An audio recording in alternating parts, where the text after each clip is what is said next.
Hello, Mid-Michigan, and welcome to Greenville High School for Division III State Semifinal on the Mid-Michigan Sports Network as the Mount Pleasant Oilers take on the Lowell Red Arrows. When you get this far, things get pretty darn special. It's just not mom and dad here now rooting for these kids. It's now aunts, uncles, it is grandmas, it is grandpas, it is cousins that are all here, and it's no longer just Mount Pleasant supporting these Oilers. It's now Beale City, Shepherd, Ithaca, all the schools in mid-Michigan are now jumping behind the Mount Pleasant Oilers because they are the last ones left to have a chance to do something special for the mid-Michigan community. A win here today means a trip to Ford Field next Sunday for these Mount Pleasant Oilers. And you know, if they win, myself and Adam Gursky will be there for the action. Well, I'll be about 7 floors up atop Ford Field. Gursky will be literally downfield with the action. But as we get you set up here on the Mid-Michigan Sports Network, I've said it a few times throughout the playoffs, you've heard an awful lot from me this regular season, this postseason, so I think you would much rather hear from these youngsters and from Coach McIntyre. And so here's kind of the order of our Woods household pregame show on the Mid-Michigan Sports Network. We're going to go to a commercial break. You're going to see the electric hype video if you haven't seen it yet. If you're not ready for this game, make sure you watch it because it will get you ready to go. Then we're going to be talking with Mr. Jack Mazurkovich, Zay Rodriguez, and Coach McIntyre. Not our full interview from this week, kind of really focusing on the game they won last week and looking ahead to this week. And then we're going to come back, talk about the starting lineups, some of these numbers for the Mount Pleasant Oilers, and the ridiculous numbers for Lowell quarterback Logan Dawson, who is going to be the guy to stop here. Just a little bit of a preview. He has 33 rushing touchdowns on the year. Yeah, pretty darn impressive. Going to send it off to a break here on the Woods House, a pregame show. When we come back, we'll be having our hype video. We'll be sitting down with Zay Rodriguez, Jack Mazurkovich, and Coach McIntyre, getting you set up for the opening kick. Division III State Semifinals. The Mount Pleasant Oilers coming in at 12-0. The Lowell Red Arrows coming in at 10-2. Kickoff is coming right up. You're listening to the Woods Household pregame show on the Mid-Michigan Sports Network. Hello, I'm Mike Stanton, and I'm honored to represent the Maryland Chapman Memorial Fund, created to honor Maryland's legacy of generosity, compassion, and commitment to our community. At its core, our mission is simple: to support our youth, remove barriers, and create opportunities for kids to grow, compete, and succeed, both in their community and in the game of life. We are incredibly excited to support the Mid-Michigan Sports Network. They do an outstanding job highlighting student athletes, local schools, and the power of teamwork, shining a light on the hard work and dedication that is often overlooked. This partnership allows us to celebrate not just wins on the field, but character and leadership along the way. At the end of the day, it's about investing in our youth, strengthening our communities, and carrying forward Maryland's spirit of giving. To learn more about the Maryland Chapman Memorial Fund and the events we support, find us on Facebook by searching Maryland Chapman Memorial Fund. Go Blue Jays. Value is not just a price. When you buy something for your home, it's an investment. Knowing that you're getting a great deal and service after the sale is priceless. At Woods Household, we only carry quality products for your home at competitive prices. Furniture that is attractive and durable. Comfortable mattresses that last for years. Flooring that stands up to wear and tear. These are all products that last by trusted name brands like FlexSteel, Serta, Whirlpool, and many more. So shop the Woods way. Mumford Oil and Gas Supply is your one-stop shop for top quality products and procurement in the Michigan oil and gas industry. With over 45 years of experience and a strong commitment to customer satisfaction, Mumford Oil and Gas Supply delivers the best solutions for your oil and gas production, drilling, and service needs. If you need it, Mumford Oil and Gas Supply can get it. Visit them on Fancher Day or give them a call at 989-317-8582. Malley Construction in Mount Pleasant are experts in residential and commercial construction. From poured walls, flat work, pipe work, and road work, Malley Construction does it all. And they are Michigan Department of Transportation pre-qualified. Malley Construction is family-owned and a proud supporter of local high school sports. Bryce Updegraff with Pradium Realty, Robin Stressman and Associates thanks the coaches and officials who put in the time to help student athletes achieve their dreams and goals. For all of your real estate needs, the Bryce is right with Bryce Updegraff. With Pradium Realty, Robin Stressman and Associates, 989-620-6595. The Diner, where homemade favorites come to life every day for breakfast and lunch. From fluffy pancakes to savory sandwiches, The Diner has your cravings covered. Discover the perfect blend of comfort food and camaraderie at The Diner. Join them every Friday night till 7 for their famous fish fry. The Diner on North Mission, Mount Pleasant. Hiring a cleaning service doesn't mean you're lazy. Martinez Cleaning knows it means you value your time and want to come home and relax and not worry about the mess. Martinez Cleaning allows you to do just that. Come home and relax to a nice clean home. Schedule your appointment and learn more by visiting Martinez Cleaning on Facebook or call today at 989-289-8615.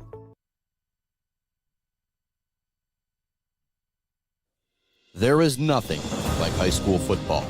All the time that goes into one game a week, just 9 times a year. And if you're fortunate enough, maybe a handful more.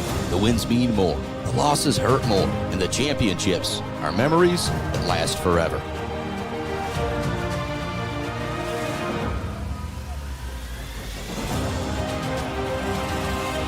.498 schools started playing 11-man football in August. After 12 weeks of battle on the gridiron, as Thanksgiving approaches, just 4 teams remain in the race for the Division III state championship. The Mount Pleasant Oilers are 12-0.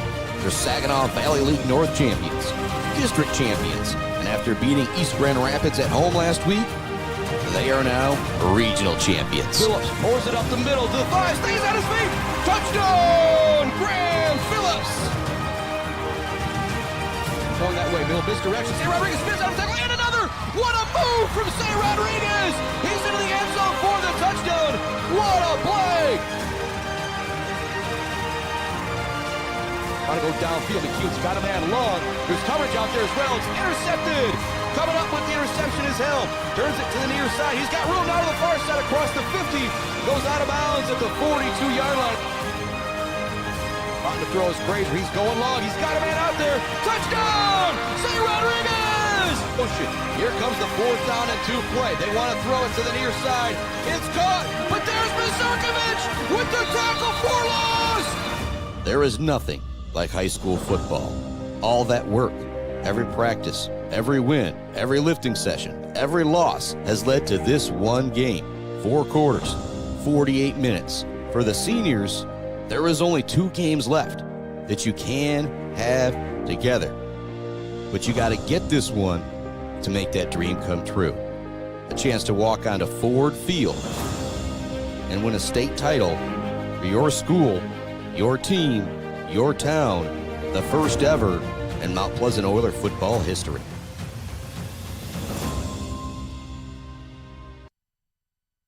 Hi, I'm attorney Joe Barbary. Just like doctors specialize in areas of medicine, at Barbary Law, we specialize in getting you the best possible results. If you've been injured by someone else's negligence, you owe it to yourself and your family to call our legal team. At Barbary Law, we focus on one thing, and that's getting you the compensation you deserve. Every case we take personally. My attorney is Joe Barbary, he can be yours too. Konwinski Construction offers a full range of construction services on small and large projects. Konwinski Construction is a leader in the community and are proud to support those student athletes who will be leading our community tomorrow. Konwinski Construction on Gover Parkway, Mount Pleasant. Mount Pleasant Automotive on Mission has been serving local auto shops and do-it-yourselfers since 1988. Mount Pleasant Automotive is locally owned and carries all the auto part, car care products, and auto maintenance supplies you will need. Visit them online at mtpleasantautomotive.com. Mount Pleasant Automotive, caring for our cars and our local student athletes. Bogwai Banga and Bradley on Main Street in Mount Pleasant provides uncompromising integrity when providing tax and accounting services to individuals and small businesses in the Mid-Michigan area. Bogwai Banga and Bradley has an expert CPA ready to help you, whether you're an individual that needs help with taxes or a business that needs help with, well, just about everything. Bogwai Banga and Bradley is a leader in the community and a proud supporter of local high school sports. Visit them online at bwbpc.com or stop into their office on Main Street in downtown Mount Pleasant. Joe Wentworth with Pradium Realty, Robin Stressman and Associates is a proud supporter of our local high school student athletes, working hard and showing pride for our community. For all of your real estate needs, go with Joe. Joe Wentworth with Pradium Realty, Robin Stressman and Associates, 989-817-1291. Martinez Lawn Care, just like our local football teams, can keep your yard looking good deep into fall, and we all know winter is coming. Call now to get on their snow plowing schedule. Find Martinez Lawn Care on Facebook or call them at 989-317-5536. Brickner and Bunker Farm Bureau Insurance Group is Mid-Michigan's #1 team for protecting what matters most to you. Home, auto, life, farm, business. They offer a wide variety of coverage at affordable rates with the customer service of a best friend. Visit Brickner and Buckner Farm Bureau Insurance Group on Pickard Road or visit them online at bricknerbunkerinsurance.com.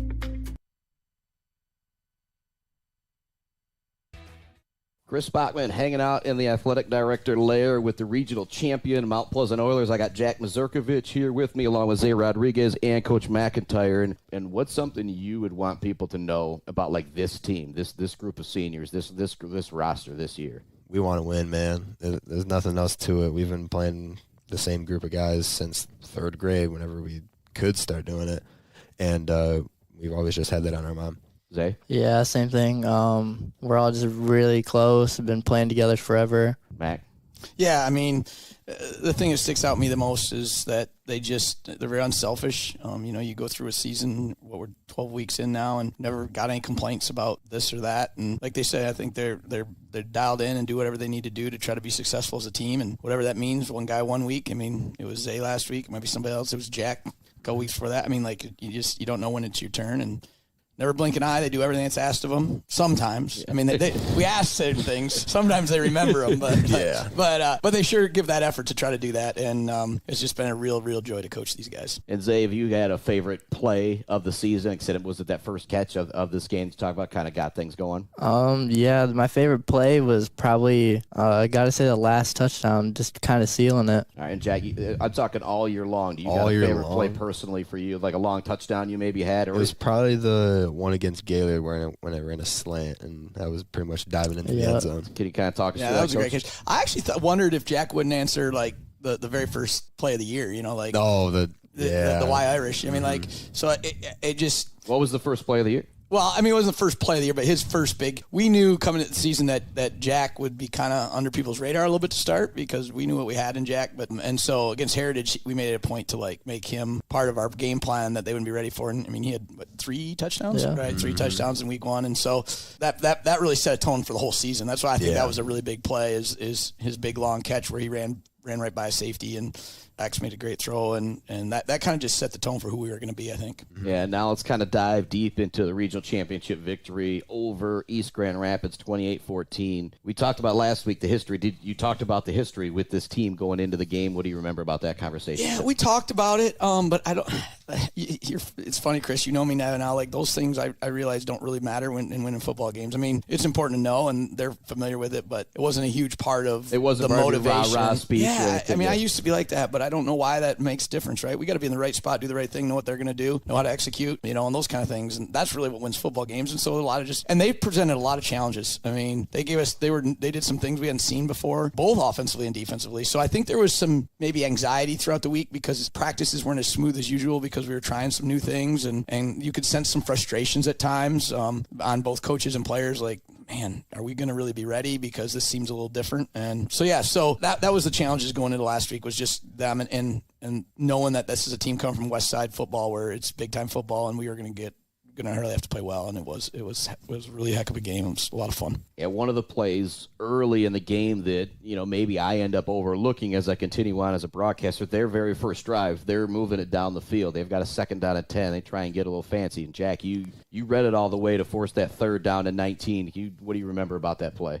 I just remember seeing the running back not having the ball, and then I just remember seeing the other guy have the ball. Got to go get the ball. Hey, sometimes it's as simple as that. And when you're an athlete like this guy, you can kind of read and react like that. And then other play that kind of goes under the radar, Riley Olson's punt to pin them to the 1-yard line. Like I said, I remember thinking there's no way they're going to punt this, but then you kind of come out, try and draw them off sides and decide, you know what, we are going to punt it. And did you tell Riley go for that corner? Or? Well, that's what he does. We do a rugby-style punt with him, and that's kind of what we want to do all the time.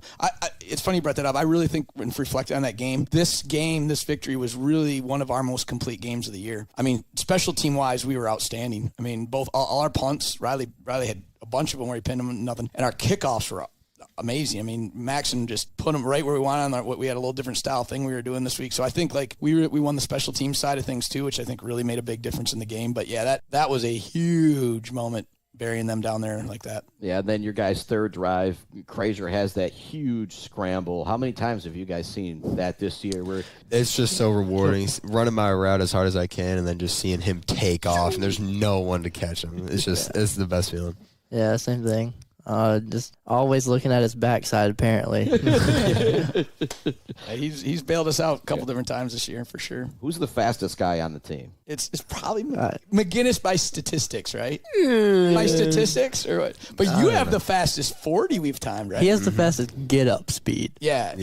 Jack does? All right. But, I mean, that's what makes this team special, right? There's a core group of 10 guys that can all really go. Like, they're all pushing hard in the sprint. Any one of those 10 guys can win. You've got a group of guys. You can't call anybody out for not winning all the sprints. And I mean, listen, there's a huge difference between 40-yard track fast and football fast, right? And, I mean, I think you probably remember Scooter Polk, right? Like he was football fast for sure. Yeah, but his track time, there's probably 15 guys on the track team and beat him in 100, but like his nobody's beating him on a football field. Bennett right? Gildy from Beale, a great linebacker, was kind of always my example of like, I just don't think he gets any slower when you put the pads on him. And I think it was the same way with Scooter of like, he's going to run the same speed whether he's got those pads on or not. And it takes a different kind of athlete to be able to do that. And then Phillips pours in that touchdown run. I said it a few times throughout the game. It takes more than one guy to bring down Graham Phillips. And I think when you're a line, and the play that I had for you guys that people will see in the hype video later this week that I didn't have, he runs right into number 75 and they stand each other up. Every time I watch that, I just think that guy's got probably 100 pounds on him. And he just kind of stands him up. Talk about that effort you see from him on every play, Coach. I mean, Graham's the heart and soul of his team when it comes to that kind of stuff, right? Like these guys all are special players, but that's Graham. I mean, if you want Graham, that's just Graham. Like that's just who he is, man.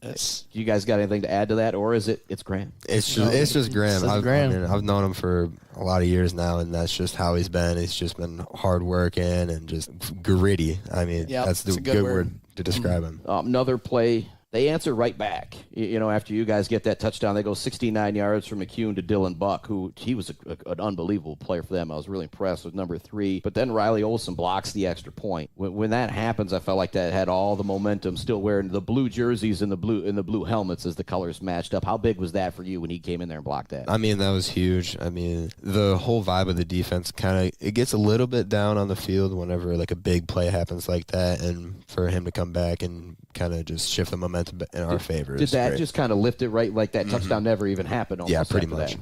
Same. You agree with that? Yeah, Zach? I agree. Yep. I mean, it's just these guys haven't been in as many of these kind of games, and I tried to preach to them all week about that. Like, this is going to be like what you watch on Saturday. Like, these are just going to be two good football teams. Everybody's going to make plays at points. You got to move to the next one, right? And so that's what we did, right? They make a big play, we move to the next one, and it's our turn to make a play, and we do. And in games like that, all those little things matter, right? I mean, Kurt Freeling knocking down that pass on 4th down, right? I mean, like, that guy was wide open. Yeah. Like, I mean, so. I guess, I never even see it as the broadcaster because I don't get to follow the football. So, I mean, like, just. It's such a game of inches. It's such a game of little things like that. And so games like that, especially like that game, this Saturday, all come down to little things like that. And then you guys come back, have that personal foul on the punt, and Zay's able to get into the end zone. But then a couple 3-and-outs. Then I thought, the other big defensive play in that first half was Helm's interception. And McCune maybe felt like you needed to start to force it a little bit right there as you guys went up 14-6. Do you guys remember seeing that play? Remember about the turn, yada, yada? I remember that play pretty clearly. It was just kind of a momentum shift back to where we were because they had the ball, they were about to score, and then halftime was about to happen. We kind of didn't really have that much momentum, so for him to make that play is just that was a huge play. Yeah, and I mean, the just return because they're getting the ball to start the second half to be able to get that score. I mean, that was huge. That was a huge play. Yeah, and I thought it was big the return he had afterwards. Yeah, because I was thinking, okay, we stopped them. We're going to go in a half, and then all of a sudden, I can remember thinking in my head as I was watching, I'm like, wait a second, we're going to be in good position now. We can maybe do something because I wasn't probably going to do anything because we're going to be backed up, and I'm like, okay. And then they had their second big flag of that second quarter as well too, as he went out of bounds and set you guys up at the 26, and then went long to use what do you remember about I feel like that was the one where you're the most open. You know what I mean? You kind of had to wait for it to come to you a little bit. Talk about that play. Yeah, I just remember Mac audible in it the whole time, just because they were jumping on me on every one of those slants. So yeah, we drew that up in the sand actually.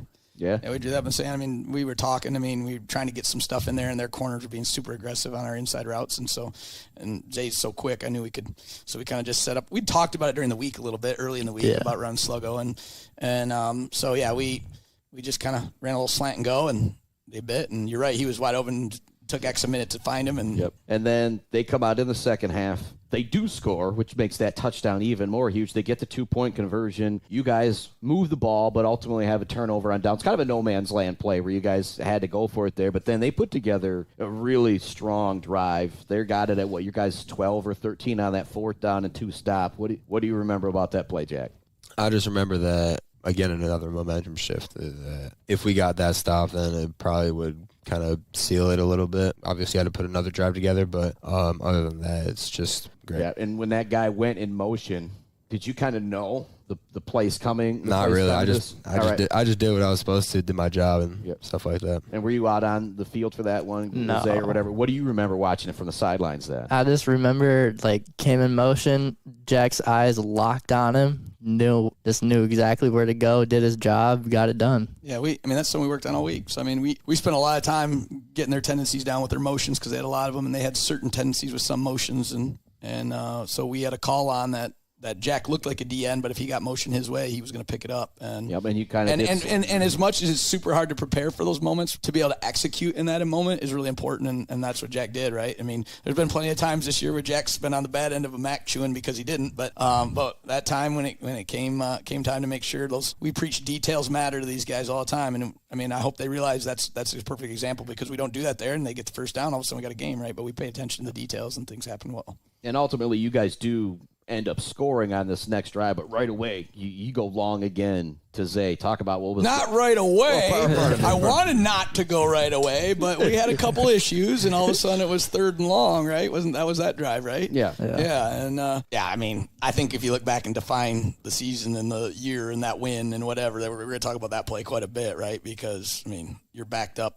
The season's on the line, all that kind of stuff, and what a ball, what a catch. Like I said, you guys were at your own 10. If you give it back to them, they're going to be in great field absolutely. position. And who knows what happens on the punt, all that stuff. Yeah, so, that's the very first play we put in to start the week on Monday, that play we ran right there. That's the very first thing we saw on film that we thought we'd do. It was the same one he caught on the very first early, and we went back to it, and they still covered it pretty well, but you got to make a play. And that was one thing that was hard for, I think, X is, he's a junior and stuff, is we're used to, drawing up things that get guys open, and this is a kind of game where you're not going to just get open, you're going to have to make a play, right? The screen was a good call and it was there, but they did a great job and he had to make 2 spin moves, right? And the first, catch he had was in trap. You're just going to have to make plays. And that's the same thing this Saturday. You're just going to have to make plays. Yeah, you got to throw guys open per se, or sometimes you just got to hope your guy makes a play. There, and they were able to. And then Riley had that diving catch on the sideline over there, and that was in traffic. just those kind of things. Yep, and then their next drive, they were able to move it some, but I felt like even with them, they kind of knew of I don't think we're doing this twice again against this team. What do you guys remember about their last drive?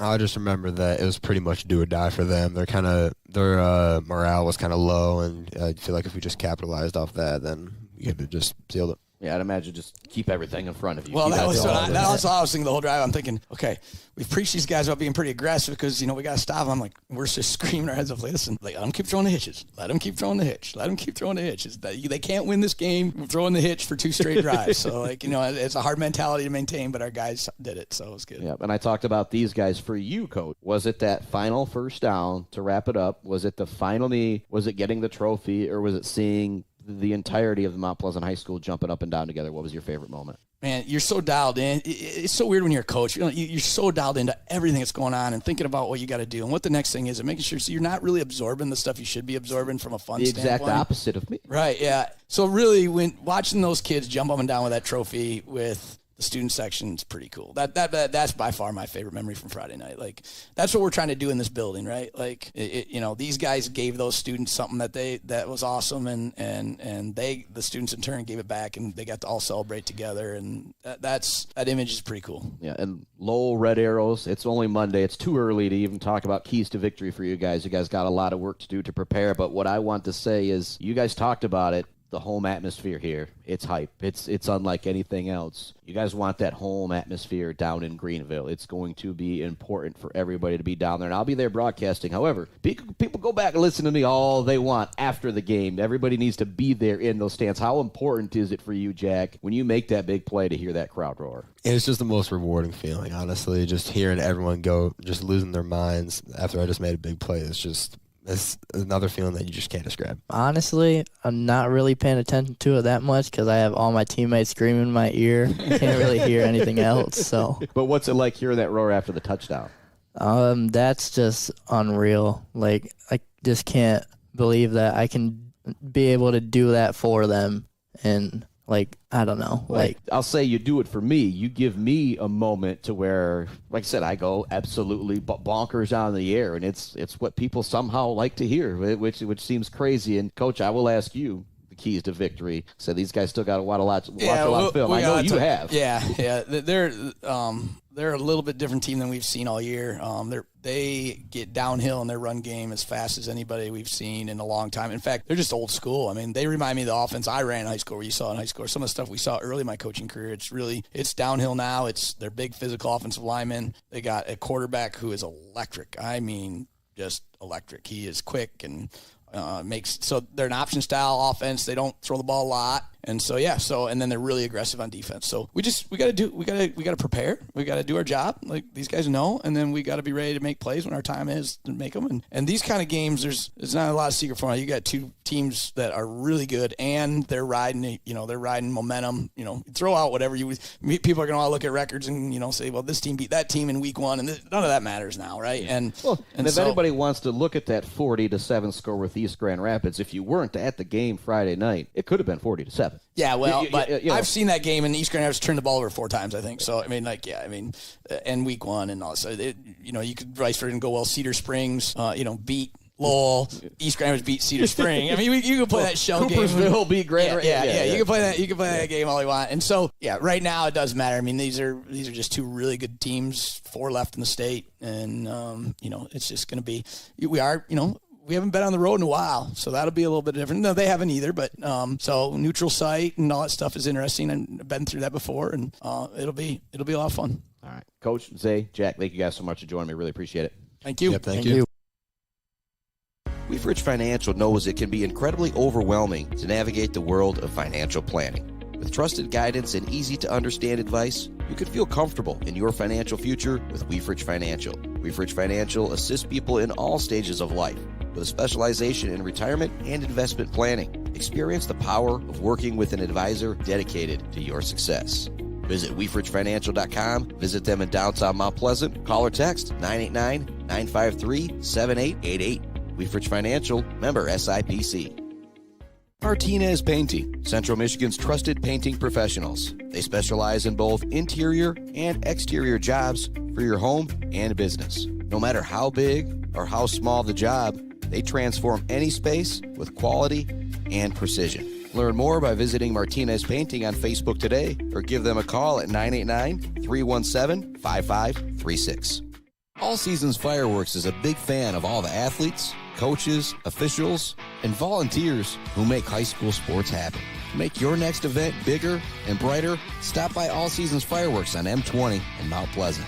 Graduations, birthdays, weddings, or a big win become more memorable underneath a night sky lit up by the magic of fireworks. All Seasons Fireworks on M20 in Mount Pleasant. When your team or business needs to look good, don't get left hanging. Call or stop by Hanging by a Thread in Wademan, the official embroiders for the Mid-Michigan Sports Network. Hanging by a Thread, a proud supporter of local schools.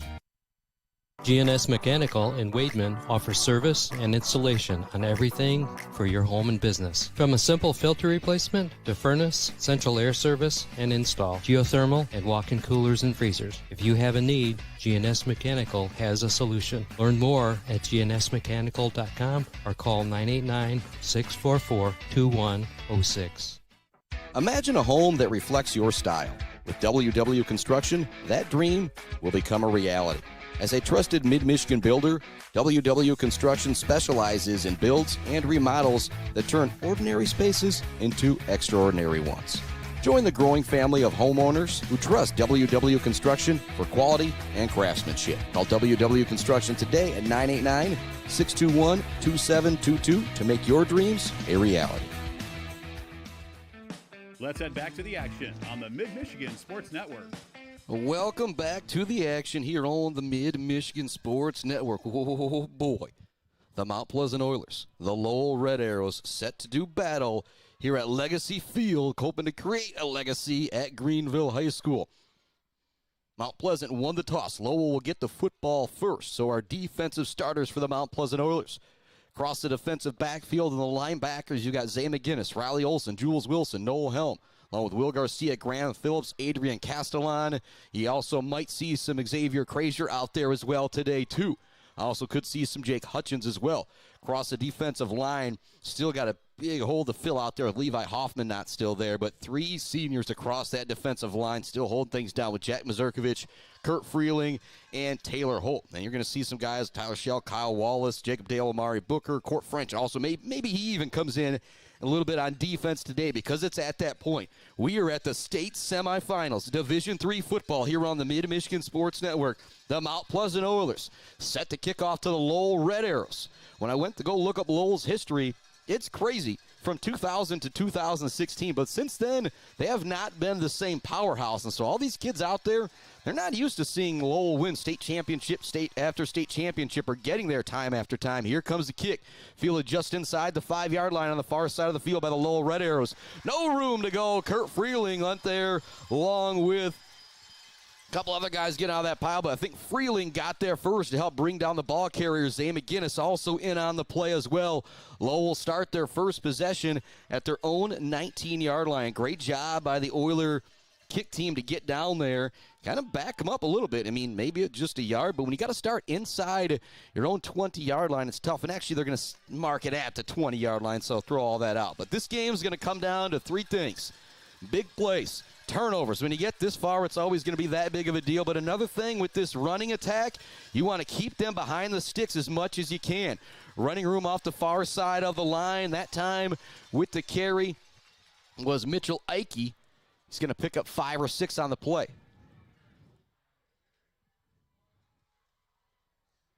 It will be a pickup of 6 on the play.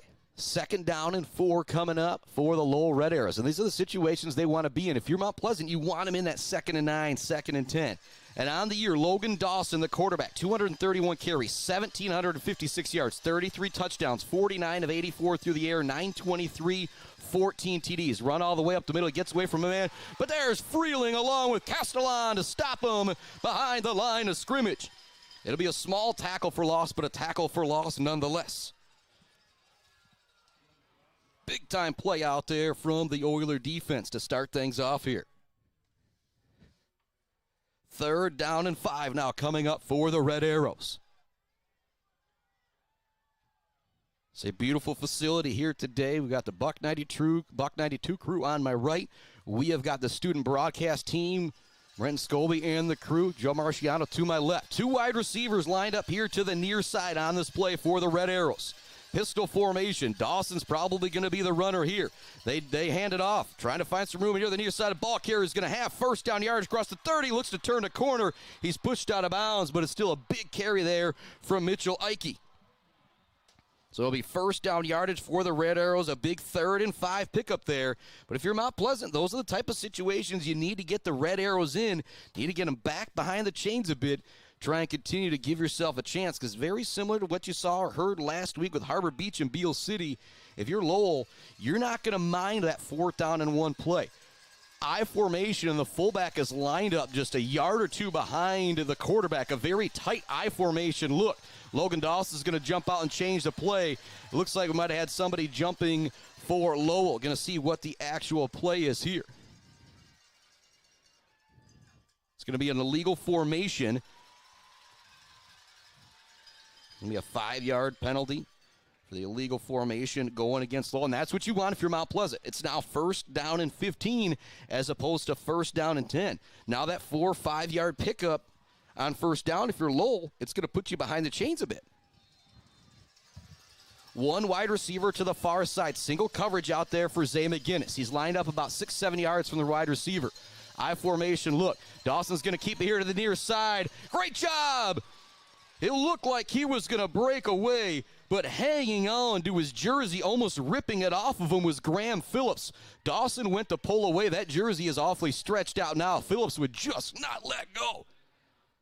What a play from Graham Phillips. As I mentioned, Dawson on the year, 231 carries. He is going to be the guy toting the rock most of the time, but it's going to come with a couple fakes before it. I formation look once again. Again, the fullback is lined up just 2 yards. He is right on the tail end of the quarterback. Nowhere to go for the ball carrier this time. It's going to bring up 3rd down and long. Will Garcia, along with a couple other Oilers, in on that play. And last week, if you went back and listened, all that, I got to give some credit to Jack Mazurkovich. He made the play on that 4th down and 2 stop. I initially called it that it was him, but the way Garcia came out of the pile, I ended up giving Garcia credit for the biggest play of the game, essentially for the rest of the way. And so Jack Mazurkovich made fun of myself a little bit in our interview, if you heard earlier this week, our full interview, I should say. But we had a good laugh about that. And I said, man, you got that 8, that 9. You guys are all piling up at the play. It's tough. Here comes another 3rd down play. Dawson dropping back, looking to throw. There's nobody open. Drop back further. Mazurkovich is there. He's going to throw it away. It's incomplete. It's going to bring up 4th down and 8. The Oilers are going to get the stop. And that's what you need. That offensive 5-yard illegal formation penalty puts them behind the chains. It's now 4th down and 7, and Dawson just barely got out of the pocket there to throw that one away. Otherwise, it could have possibly been an intentional grounding as well. But now a definite punting situation here for the Red Arrows. Back deep to punt this one away for Lowell is going to be Morgan DeKeevers. Back deep to receive it, the very dangerous Riley Olson. But the Oilers get the stop. Here comes the punt. It's a good one. It's a high one. Olson not calling for a fair catch at the 20. Has a little bit of room here to the near side. Dances by another defender at the 20. Spins out of a tackle to the 30-yard line. Great return there from Riley Olson to set up Mount Pleasant with good field position after a really solid punt there. So the Oilers get the stop. They will take over offensively near their own 30-yard line with 8:54 left to go here in quarter number 1. If you're Mount Pleasant, you get the initial stop. A 3rd down conversion by Lowell did give them a second series of downs. Then Mount Pleasant shut things down after that. 1st down and 10 for the Oilers at their own 32-yard line after the nice return from Riley Olson. One running back in the backfield, kind of an up man for Krazier as well with 3 wide receivers. They're going to throw the shovel pass. It's caught for a short gain by Graham Phillips. Offensive numbers for the Oilers this year. Krazier on the year, 108, 100 of 69 for 1,548 yards, 20 touchdowns, 5 INTs.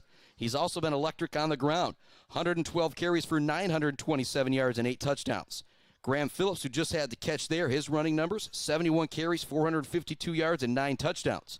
Could also see Prosper Enaharona carrying it, 97 carries for 373 yards. Shotgun look, 1 tight end, 3 wide receivers, and a running back in the backfield for Krazier. He rolls to the far side. He's got McGinnis out there wide open at the 40, across the 50-yard line. Nice block downfield from Zay Rodriguez, and the Oilers are immediately into Lowell Red Arrow territory after the big pitch and catch from McGinnis. Great call right there as well. After McGinnis caught the little pass out in the flat, he was able to turn it upfield for a big gain.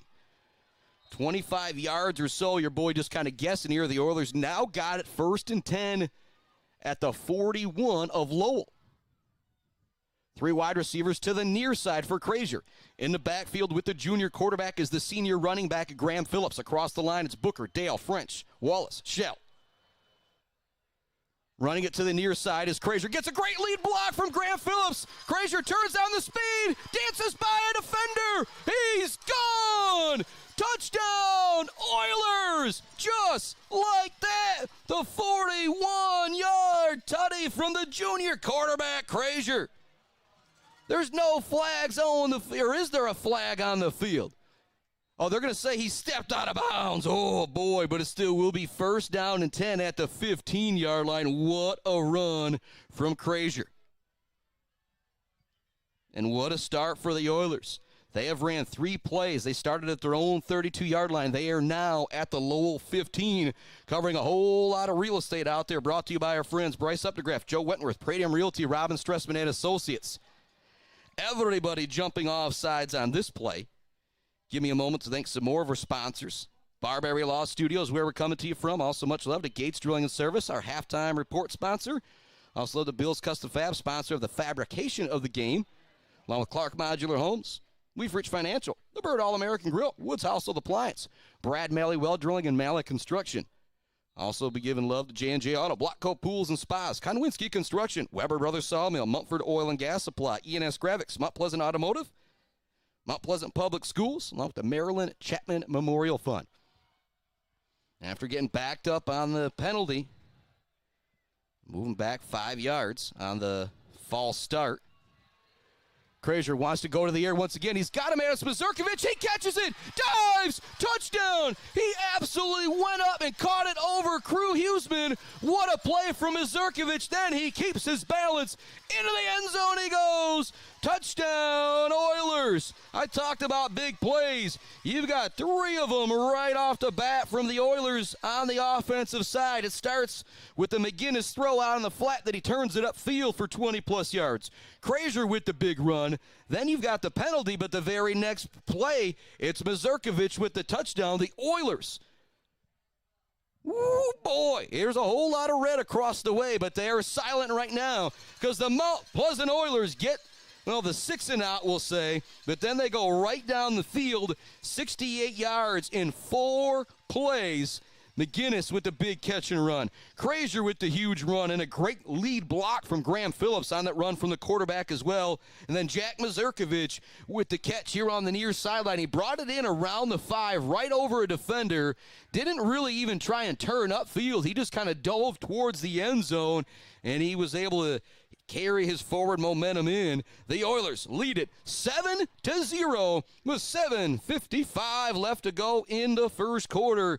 The winner of this game plays at Ford Field next Sunday for a state championship.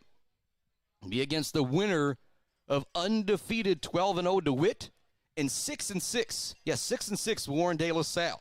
The schedule they played, they piled up so many playoff points, they got into the dance at 3-6 and kind of proved that playoff points thing worthy by winning 3 playoff games. Here comes the kick, but much love also going out to Bogwai, Banga, and Bradley, Martinez Lawn Care, Powell Frame and Collision, Dick Sova Auto Sales, Brickner and Bunkner Farm Bureau Insurance Group, Block Electric, The Diner, WW Construction, All Seasons Fireworks, Pure Plumbing, Hanging by a Thread, and GNS Mechanical.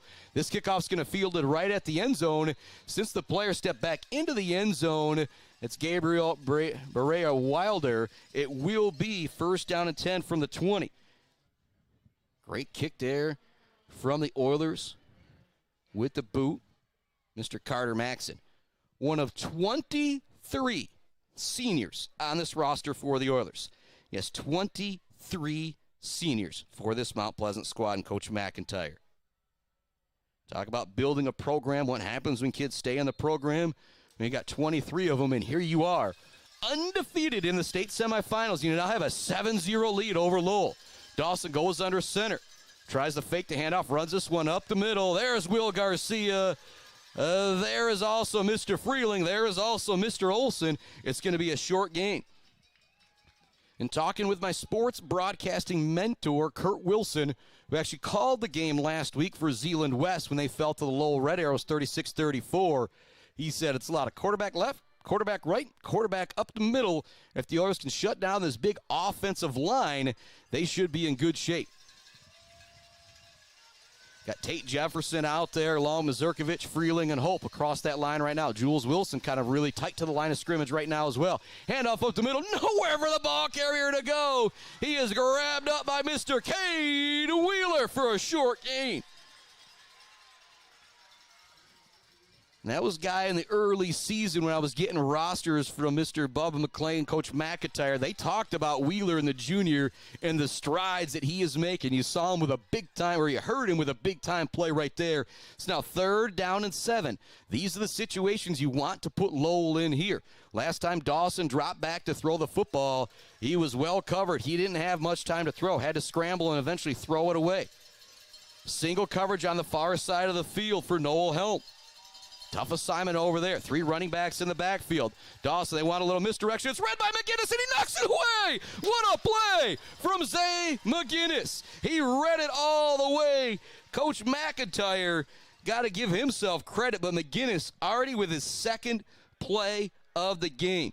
The pass defense there on 3rd and 7, and they might have had some room if they were able to complete that one. It's now going to be 4th down and 7. Lowell's lining up to punt this one away again. The punter is the Keevers is standing back at his own 7-yard line. What a start for Mount Pleasant. Second time you force Lowell to punt here in the first quarter, and you give it back to your electric offense. Again, Riley Olson, no fair catch in this game. Looks to run it up the middle. Gets by a couple guys. He takes it into Lowell territory, where the Oilers will take over with 6:19 left to go in the first quarter. They already lead it 7-0. And whether you're listening in the deer blind, up at deer camp, at home relaxing, maybe you're already starting to get Thanksgiving dinner around for next week. Thanks so much for joining us here on the Mid-Michigan Sports Network in our Barbary Law Studios, built by Konwinski Construction, coming to you from Greenville High School today. Shotgun look, 2 running backs in the backfield for Frazier. Brady Edwards lined up in front of him to the right, behind the right guard and right tackle. Behind him is Graham Phillips. 2 wide receivers to the near side. It's Zay Rodriguez lined up wide in the slot. It's Riley Olson. It's run up the middle for Graham Phillips. Breaks one tackle and another. Dances away from a guy. He's across the 35. Bowls over a tackler, but he loses the football. It's close. It's going to be a scrum to see who comes up with it. They're going to say Lowell football. It looked like Riley Olson dived on it right around the same time as the Lowell defender, but they're going to give the football back to Lowell on the turnover. And you talk about the high and tight turnover battle. There's a fumble right there that's going to give it back to Lowell. That is the break that the Lowell Red Arrows needed right there. Mount Pleasant had a great play going. It was a big pickup for Phillips. He had broken a couple tackles on the play, but just a perfect hit getting the helmet on the football from the Lowell defender gives it right back to the Red Arrows at their own 26-yard line. It's now almost like that last possession did not happen for Lowell with that Zay McGinnis pass breakup, because they punted away. Great return from Olsen, then the great run from Phillips, but it ends with a fumble. And again, it looked like Olsen might have dove on it, but those officials are right on top of it. The best view in the house brought to you by our friends Woods Household Appliance. Those officials got it. Dawson looking for some room off to the far side. A great job by the Oiler defense, kind of stowing things up, making it thick like a stew out there, not giving any room for the ball carrier to go. It's still going to be a pickup of 3 or 4 on the play, but again, you had so much traffic there. Thought the Oilers did a good job. And that's something I'm starting to see. You've got Logan Dawson, the 5'8 senior quarterback, great wrestler, was 5th in the state last year in D1 for his weight class. I think he drops down to like 140 for that. But he does a good job ducking behind his blockers, making it hard to see him when he's coming around the corner. 2nd down and 7 play. 3 running backs in the backfield behind Dawson.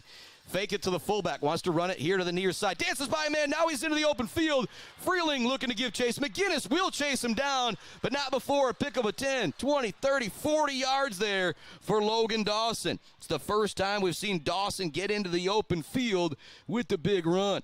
I'm going to give that 30-plus yards on my old drive chart, the old Spockman math, never exact. It's tough, going across those lines all the time with no spotter, especially when Lowell's going in a hurry. They're already right back up to the line of scrimmage with those 3 running backs back behind Dawson, 1 wide receiver here to the near side. They hand this one off up the middle, short running room for Ike. He does a good job falling forward for maybe another yard or 2. Much love going out to our friends at CNC Enterprises in Mount Pleasant. If you need Carhartt, if you need Irish Setter, Red Wing boots, they are your headquarters in mid-Michigan. Also, Dance Again, Dress Consignment Shop in Wademan.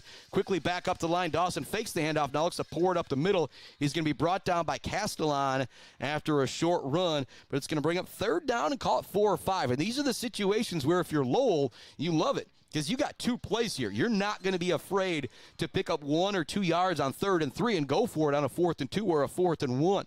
Ball's at the 25-yard line of the Oilers. Mount Pleasant has owned this game so far, but right now the turnover looming large, giving some life back to Lowell. 7-0 Oilers with the lead. Here comes the 3rd down play. It's a broken play, but Dawson still might have 1st down yardage. He went to fake the handoff to the wrong side. There was nobody there, but Dawson, in his athletic ability, is still able to reverse his ground and pick up the 1st down. We've got play 6 of the drive coming up.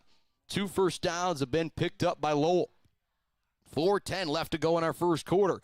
Mount Pleasant Oilers with the lead in the state semifinals, 7-0 over the Lowell Red Arrows. It's McGinnis, Olson, Wilson, Helm, Garcia, Phillips, Castellan, Mazurkovic, Wheeler, Freeling, and Hope out there defensively. Run up the middle. Riley Olson coming in to grab a hold of the ball carrier. Taylor Hope coming in to finish things off. See where they spot that one. Again, if you're Lowell, these 2-3 yard pickups are okay because you're going to give yourself 4 downs if you need to pick things up, particularly deep in this area, unless you got a really good field goal kicker. It's Pullen and Ike in the backfield behind the quarterback, Dawson. Hands it off to the deep back. Adrian Castellan brings him down at the 20-yard line for no gain. Maybe a loss of a half a yard on the play. Castellan with a big tackle to force 3rd down and 8. Big time play there from Castellan. The 2 big plays on this drive, the Dawson run, now the Castellan play to back him up to 3rd and 8. This is where you want to put Lowell behind the chains. They've only thrown it 84 times on the year to the 169 throws for Krazier. Shotgun look for Dawson.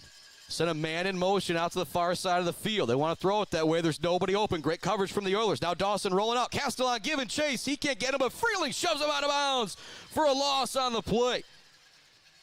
Castellan with a big play on 3rd down as well there. He doesn't come up with the tackle, but since he forced a 4th down play as well, I'm going to say back-to-back plays there from Castellan that are going to loom large. And now we'll see what Lowell decides to do here. It's going to bring up 4th down and 12 after the loss on the play.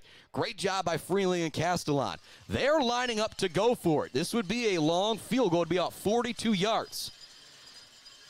Big play right here. 4th down and 13 coming up. Dawson fakes it. He wants to go to the air. Looks that way. Now looks over the middle. He's got a man. It's going to be incomplete. Staying with it all the way was the sophomore quarterback, Noah Helm. And he breaks it up. Maybe coming up with a catch initially was Huseman, but Helm stayed with it all the way. It's going to be a turnover on downs, giving the ball back to the Oilers. Momentum now back in the blue and gold for Mount Pleasant with 2:11 left to go here in quarter number 1. The Oilers will take over at their own 25-yard line after the big-time stop, and it was Castellan on 2nd down forcing a 3rd 8, and then Castellan and Freeling forcing that 4th down and 12. Here comes the Oiler offense. They've been electric so far. The only thing that slowed them up was the fumble on the last drive. 3 wide receiver look, 2 to the near side for Krazier. Now Riley Olson goes in motion. Handoff goes to Graham Phillips. Pours over a tackler across the 30-yard line. That's what's great about the running attack from Graham Phillips. He lowers that shoulder every time. And you look at the height out there for the senior. He's listed at 5'10", but he gets low and will just charge you over. That probably should have been a pickup of 3, but because of Graham Phillips' running style, it turns into a pickup of 6. 2nd down and 4 for the Oilers with 1:41 left to go in the first quarter. Mount Pleasant leads it 7-0. 3 possessions for Lowell have ended in punt, and a turnover on downs. I formation look for the Oilers. Fake the handoff to Phillips. Krazier wants to go long. He's under pressure. Spins away from a man. Now another. Dances away from another man in the backfield. Looks to spin away from another. He's finally brought down. He got away from 4 or 5 Red Arrow defenders in the backfield. It'll eventually be a loss of 4 or 5. Maybe the first big play we've seen defensively from Lowell there. Mount Pleasant went to go to the air. It was great coverage downfield from Lowell. Krazier had to tuck it. He was under pressure. Again, he did a great job making that a loss of 4 instead of a loss of 10 or 15. Riley Olson checking back into the game. Krazier coming in with the play. Any substitutions out there today? Just like you need replacement parts for your car, same with these coaches. Those replacement parts are brought to you by our friends at Mount Pleasant Automotive. Just like these coaches need new players, you need new parts for your vehicle. They've got them for you at Mount Pleasant Automotive. We now have a timeout on the field from Mount Pleasant with 43 seconds left to go in quarter number 1. We are going to keep the broadcaster right here. No way we're going to take a chance of missing this play. Talked about Dance Again, Dresco Simon Shop in Waitman moments ago. They have got everything covered for your snowball dress and your dress coming up for prom as well. You don't got to go to the big city. Kara Lynch, the crew, got you covered at Dance Again, Dresco Simon Shop in Waitman. Also love to the Isabella Community Sportsplex, Mount Pleasant Heating and Air Conditioning, Smith & Sons, the Beale City Village Store, Sydney's Judges Bench, Dog Central, Barry Funeral Home, Boomer's Lawn Care, Doozy's Ice Cream Place, Almost Up North and Stitches for Britches, Schaefer's Bait and Sporting Goods, Gross Farms and Brad Gross Electric, the Fisher Companies, Central Concrete, Central Asphalt and Fisher Transportation, and Kenneth Egger at DDS. Score update brought to you by Brad Malley Well Drilling, Malley Construction, and Clark Modular Homes. Not looking good for Montebello up at the Uper Dome. I believe last I saw it was 42-8 or 48-8. They were trailing Martin. A 5-wide receiver look for Krazier. 2 to the far side, 3 here to the near side. Line up in the slot to the near side is Zay McGinnis. Krazier, a big threat to run out of the situation in the 3rd and long. He's getting flushed up into the pocket. They got a spy, so he's going to have to go downfield. Looking long for Mazurkovic. It's caught at the 30 by Jack Mazurkovic to the 20. Carrying tacklers with him inside the 10. What a play! Our Mumford Oil and Gas Supply assist of the game as Krazier drops the dime 30, 40 yards down the field right into the breadbasket of Jack Mazurkovic. And Krazier looking not like an all-stater, looking like an all-American out here right now with the throws, the runs, the slipperiness that he is showing in the backfield. And Mazurkovic with his second big catch of the game. He's already got the touchdown. That one covering a whole lot of real estate, brought to you by our friends Joe Wentworth, Bryce Updegraff, Pradium Realty, Robin Stressman and Associates. Shotgun look, up man is Brady Edwards up in front of Krazier behind the left tackle and left guard. We now have a flag on the play. This will back up the Oilers 5 yards with the false start. Second false start in this game going against the Oiler offense. It hasn't affected them, though. After the offsides last time, they threw a touchdown to Jack Mazurkovic the very next play. They were started at their own 25-yard line. The long pitch and catch got it all the way to the 6-yard line of Lowell. Clock moving. This could be the final play of the first quarter here on the Mid-Michigan Sports Network. Krazier's lined up in the gun. Brady Edwards now lined up off the right tackle. It's going to be a run that way all the way for Krazier. He's got to turn it back inside. He's going to be brought down inside the 10-yard line. Nice job by the Lowell defense not allowing Krazier to get his feet moving. And that will bring us to the end of the first quarter. The Oilers lead at 7-0. They're knocking on the door. They've dominated the first quarter here in the state semifinals. Back with more Oilers state semifinal football right after this on the Mid-Michigan Sports Network. Hi, I'm Attorney Joe Barbary. Just like doctors specialize in areas of medicine, at Barbary Law, we specialize in getting you the best possible results. If you've been injured by someone else's negligence, you owe it to yourself and your family. Call our legal team. At Barbary Law, we focus on one thing, and that's getting you the compensation you deserve. Every case we take personally. My attorney is Joe Barbary. He can be yours too. Mumford Oil and Gas Supply is your one-stop shop for top-quality products and procurement in the Michigan oil and gas industry. With over 45 years of experience and a strong commitment to customer satisfaction, Mumford Oil and Gas Supply delivers the best solutions for your oil and gas production, drilling, and service needs. If you need it, Mumford Oil and Gas Supply can get it. Visit them on Fancher today or give them a call at 989-317-8582.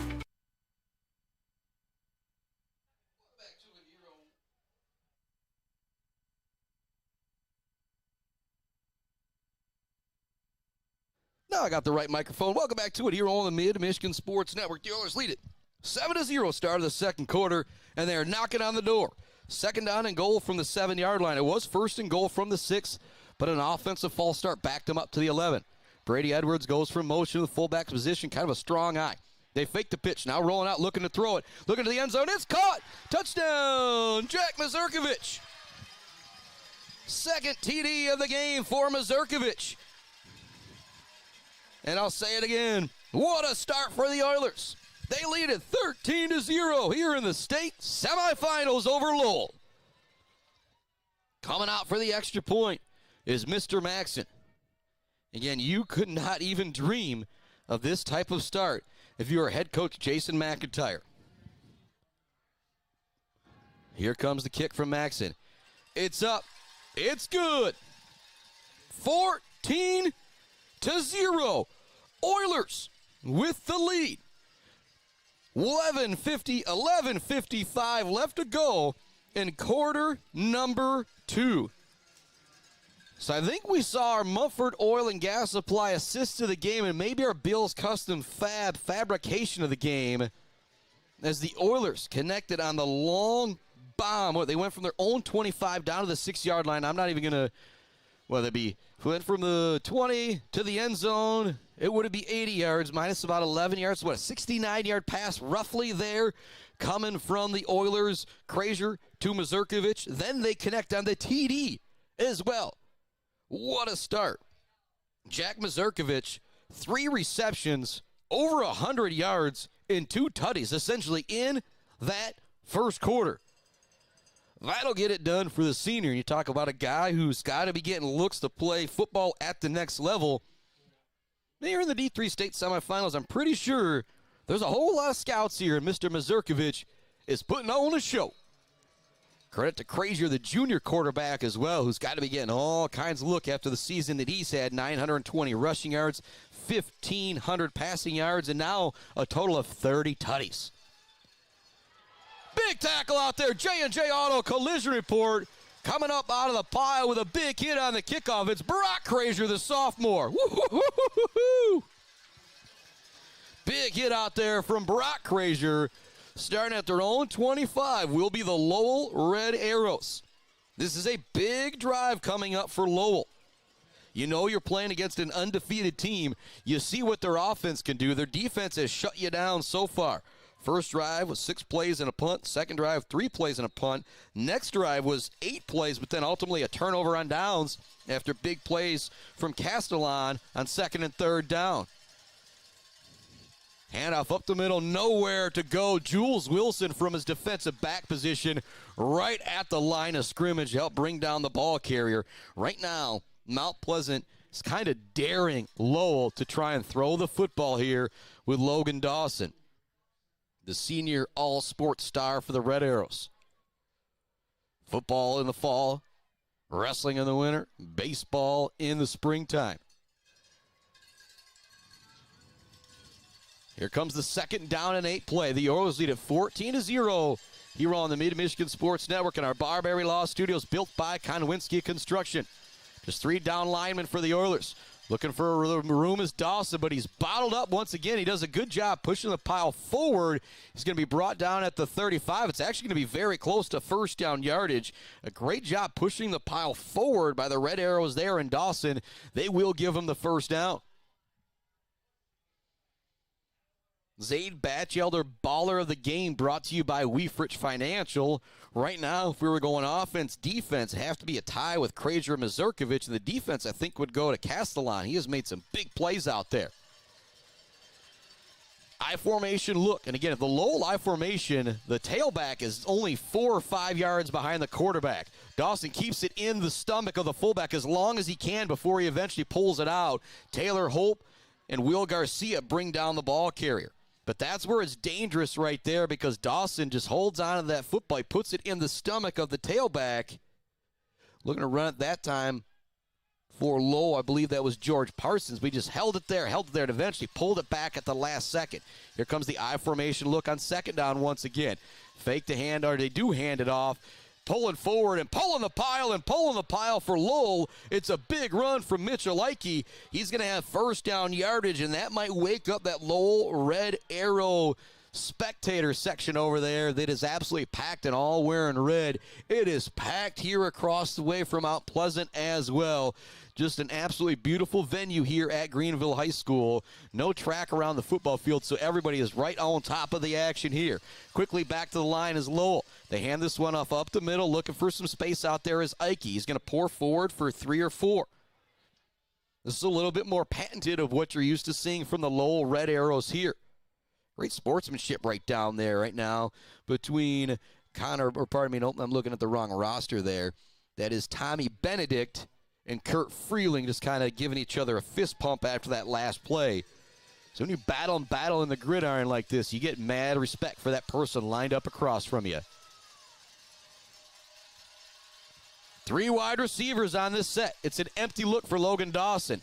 Fakes the throw, looks to run it all the way, turns it into the middle. Great job. It's Castellan again with the tackle. Cade Wheeler was in the backfield to kind of break up that play, but Castellan continues to make big-time noise here in the first half for the Oiler defense as you talk about that J&J Auto Collision Report.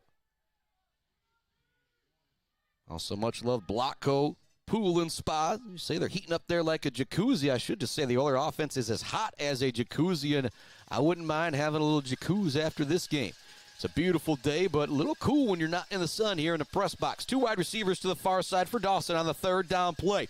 They fake the handoff. He wants to run it up the middle. Nowhere to go. Graham Phillips brings him down for a gain of maybe 1 or 2. I expect the Lowell Red Arrows to go for this 4th down play here. It's going to be 4th down and 5, maybe a long 4 here. And across that defensive front, you've got Freeling, you've got Mazurkovic, Tate Jefferson out there, Cade Wheeler. Jules Wilson has been lining up pretty much along the line of scrimmage. The linebackers, Castellan, Phillips have been all over the place. That defensive backfield of Garcia, Olsen, McGinnis, and Helm has been great. Here comes the 4th down play. Pistol formation. They fake the handoff. Dawson wants to throw. They're going long. Out there with the coverage is McGinnis. He breaks it up. Zay McGinnis with his 2nd pass breakup of the game. Both of them coming on 3rd down. Now that one was on 4th down, pardon me. So it's a turnover on downs, giving the ball back to the Oilers with 8 minutes left to go in the 2nd quarter. They lead it 14-0 in the state semifinals. You can now hear the Mount Pleasant band. A little pump-up music as the Oiler offense comes back out there. They'll have it at their own 35. And if you're Lowell, it's already getting dire straits mode. You haven't been able to do a whole lot offensively. You've had 2 punts, 2 turnovers on downs, and the only way you've been able to stop Mount Pleasant is the 1 fumble that they've had. And I don't think Graham Phillips is going to fumble it again. He's going to keep it high and tight. Shout out to the high and tight turnover battle and Tom Krazier and high and tight football brand. Hand off to Riley Olsen on a little bit of a jet sweep, kind of a jet sweep off tackle play there. Lowell was ready for it. Nowhere for Mr. Olsen to go. That's going to bring up 2nd down. First time Mount Pleasant had it, it was 4 plays, 68 yards into the end zone. Second time they had it was a fumble on the first play. Third time they had it, it was 4 plays, 75 yards into the end zone. See what happens here on possession 4 after the first play. It's 2nd down and 9. Give much love to our friends J&J Auto, Blockco Pools and Spas, Konwinski Construction, Weber Brothers Sawmill. Weber Brothers Sawmill timber the game with Cade Wheeler, Castellan so far. Also love Mumford Oil and Gas Supply, Enos Graphics, Mount Pleasant Automotive, Bryce Updegraff, Joe Wentworth, Pratum Realty, Robin Stressman and Associates. Krazier's got to run it after the bad snap, but he's got a lot of room to the far side, showing the speed, showing the electricity. Krazier turns what could have been a broken play into a 12, 13-yard run for 1st down yardage. And the Oilers now have it near midfield. What a play from Xavier Krazier. And that's just the type of athleticism most of us dream to have. And talking with Tom Krazier after the game, he gives all the credit to Xavier's mom. He said, I'm just Carrie Rose's husband in this situation. The Oilers got it 1st down and 10 at their own 48-yard line. They lead it 14-0 with 7:08 left to go in the 2nd quarter. State semifinal action on the Mid-Michigan Sports Network. Riley Olsen lined up in the slot to the near side for Mr. Krazier. Now a man in motion goes that way. It's McGinnis. Quick throw out to McGinnis. He's going to be hit right away. He actually does a good job not catching the football there. Coming in and laying the lumber on that one, it was Crew Huseman. A little J&J Auto Collision Report there from Lowell. And Lowell's very, very upset. They wanted the fumble there, but it was clearly not a catch from McGinnis. I think McGinnis, as soon as he felt the defender, kind of dropped it on purpose. It was a good play there from the wide receiver. Sam McGinnis had a great game so far. He's made 1 big catch and run on offense, and he has 2 pass breakups. One on a 3rd and 7 to force a punt, and the other one to force the turnover on downs on the last possession from Lowell. 2 wide receivers here to the near side, 1 to the far side. Same formation. Line up wide here to the near side is the speedy Zay Rodriguez, who had 3 touchdowns last week. Frazier takes a shotgun snap. He's got some time in the pocket. He's now got to roll out. Still looking for a man. Dances away from two defenders. Now looks downfield. There's a player that hits the ground. It's going to be intercepted. I'm waiting for a flag to come in for a pass interference. There is going to be no flag. They're going to say it's 1st down and 10, Lowell. Ooh, boy. Zay McGinnis and a cornerback got tied up. Both went to the ground. That's where Frazier was looking to go with the throw. It would have been a much more contested catch for the defender had the two players not hit the ground, but that will give it back to Lowell. So Lowell right now is winning the turnover battle 2-0, but they don't have anything to show for it as the Oiler defense has stepped up each time. Lowell will take over at their own 20-yard line with 6:52 left to go after the INT on the maybe should have been a PI out there. But yeah, I'm definitely a homer for the Oilers here today. Two wide receivers to the far side. Dawson looks to run this one up the middle. He's going to pick up 4 or 5 yards. Great job there by Logan Dawson, just kind of staying with things there. The winner of this game plays the winner of DeWitt and Warren De La Salle. Former quarterback for DeWitt, athletic director out at Beale City High School, Mr. Chad Fletcher, just sent him a message, see if he's got any update, any scores from that game. Here comes a 2nd down play. Couple guards pulling, handoff run to the near side. It's Castellon. Cade Wheeler there once again with the tackle. Adrian Castellon, the junior, has been everywhere in the first half for the Oilers. It's 3rd down and 3. And this is the area of the field. If you can hold Lowell to no gain here, maybe a gain of just a yard, you have to think about punting it on that 4th down situation. Back-to-back drives. It's been turnovers on downs for Lowell. They face a 3rd down and 3 here against Mount Pleasant at their own 27. Mount Pleasant leads it 14-0. Mazurkovic, Jules Wilson ready to pinch in on each side of the defensive line. Hand this one off. It's going to be a false starter. We had a timeout coming before the play. Waiting to see the signal here. The way that the Lowell coaches are coming off the field, I think it's going to be a timeout, and it will be a timeout. The snap kind of went right as the timeout was going. It would have been a short gain out there. 3rd down and 3 coming up for Mount Pleasant. We'll take a quick break here to hear from our friends at Mount Pleasant Automotive. Coming up, a huge 3rd down play.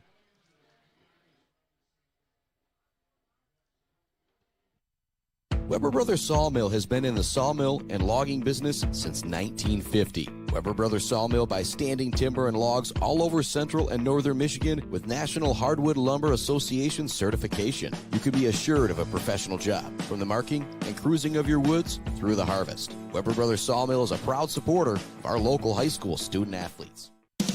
J&J Auto in Wademan is Mid-Michigan's elite automotive repair shop. J&J Auto offers complete collision repair and mechanical repair. Stop by on Wademan Road or call them today at 989-644-8908. J&J Auto, proud supporters of high school student athletes. Here comes the 3rd down play. 3rd and 3 for Lowell from their own 27. The Oilers lead it 14-0, 5:29 left in the 2nd quarter on the Mid-Michigan Sports Network. Run all the way for Dawson. I don't think he got it. It's going to be really close. Riley Olson, Will Garcia in on the tackle. It's definitely going to be 4th down. They're going to maybe lose a yard. If you're Lowell trailing 14-0, woo, boy, I don't think you can go for it here. And we do see the punter, the Keevers, coming back out onto the field. And so a big stop here from Mount Pleasant is going to force the punt. So if you're Lowell, it has gone punt, turnover on downs, and now another punt. What a great job from the Oiler defense shutting down this rushing attack of the Lowell Red Arrows in the first half. But there's still a lot of football left. But the Oilers lead it 14-0. This one's going to bounce. Riley Olson's not going to be able to pick it up. It takes a great Red Arrow bounce, but them's the break sometimes. I don't mind the play there by Riley Olson letting that one go. It'll roll all the way down to the 5-yard line of Mount Pleasant. So now if you're Lowell, you think about trying to get a 3 and out here, and maybe you could set yourself up with good field position. That's the other thing. Lowell started at their own 20. their own 25. They did start the Lowell their own 26, their own 20, and their own 20. Mount Pleasant, it's been their own 32, the Lowell 45, their own 25, their own 35. This is their worst field position so far, starting at, it'll be their own 10-yard line. Pardon me, I thought it rolled down inside the 10. But the way the Oiler offense has moved it, 90 yards, 433, and I think they could cover a whole lot of real estate out there. Brought to you by our friends, Pradium Realty, Robin Stressman and Associates. Joe Wentworth, Bryce Updegraff, big shout to them being big sponsors of what we do here. Line up to the right of the quarterback, Crazier, is Graham Phillips. Line up in front of them, up back behind the right tackle, right guard, is Mr. Brady Edwards. They're going to run it that way. Actually, Mazurkovic out there at tight end as well. Crazier with a great move at the 15. He's into the open field. Turning on the Jets. Riley Olsen looks to make the block, but a great move from Crazier at the 45. He's going to go 10, 5, 90 yards. Xavier Crazier with the run. You have got to be kidding me. A high five for Brent Scobie through the glass from the GI Tech Center Student Broadcast Program. 90-yard touchdown for Crazier. It's 20-0. Mount Pleasant. 4:17 left in the second quarter. The junior quarterback juking and jiving, and then turning on the Jets, and then with another juke, then turning on the Jets again. It's a 90-yard touchdown run. Our Bills custom fabrication of the game from Xavier Crazier.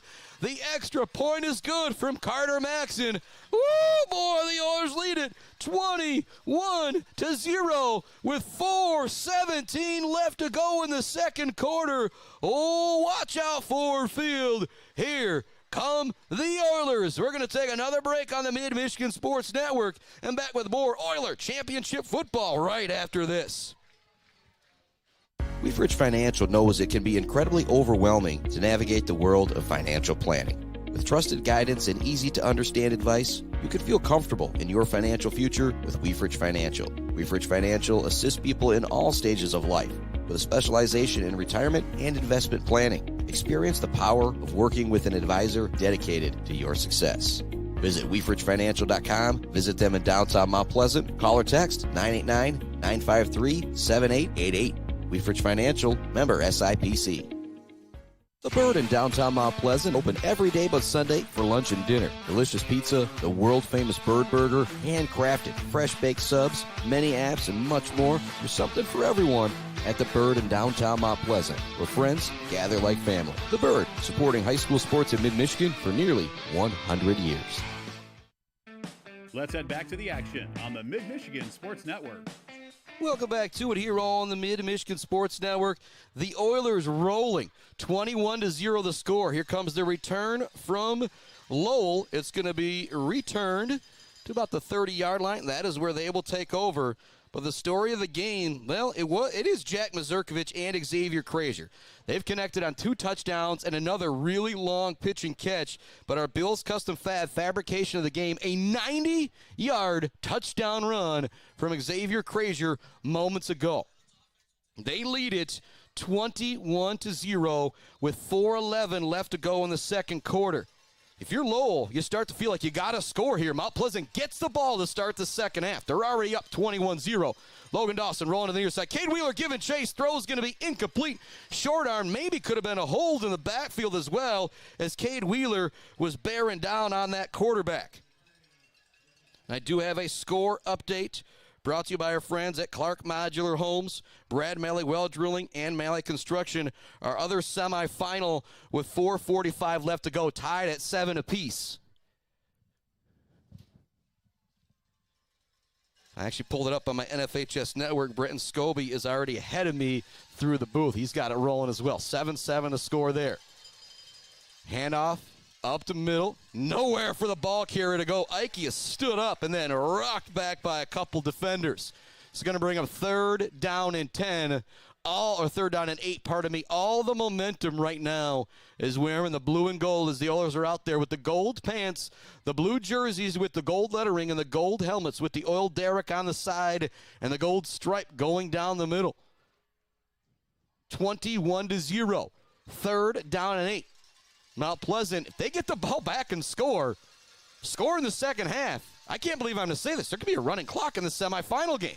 Dawson wants to throw. He's got time. He launches it long. There's a man out there. Incomplete. Threw it to the wrong side of the wide receiver. Needed to throw it to the inside of the field. Threw it to the outside, turning to try and make the adjustment was Crew Huseman. But it's now 4th down and 8, and Lowell's going to have to punt it back to the Oilers. Down 21-0 here in the second quarter. Woo, boy. What a game the Oilers are having right now. You talk about playing your best game when it matters most. This is only our 3rd time seeing the Oilers this year. I know, talk with them, Bay City Western playoff game. They felt like they played really good. Gaylord, you obviously beat a team that was 10-0, 42-0, but what a start so far. Here comes the kick. Riley Olsen wants to call a fair catch. It's going to go over his head. This one hopefully will roll into the end zone. It's going to take a stop towards the goal line and be down at the 1, or was he in the end zone? It will be down at the 1-yard line, and so maybe a little bit of momentum here for Lowell. But the last time you had the big punt, you backed up the Oilers to the 10-yard line. The very first play, it was Xavier Crazier going 90 yards for the tutty. Own 1-yard line is where the Oilers will take over here. 3:09 left to go in the second quarter. 3:09 left till our Gates Drilling and Service halftime report. Break down the drive chart here, and it's all Oilers in this one.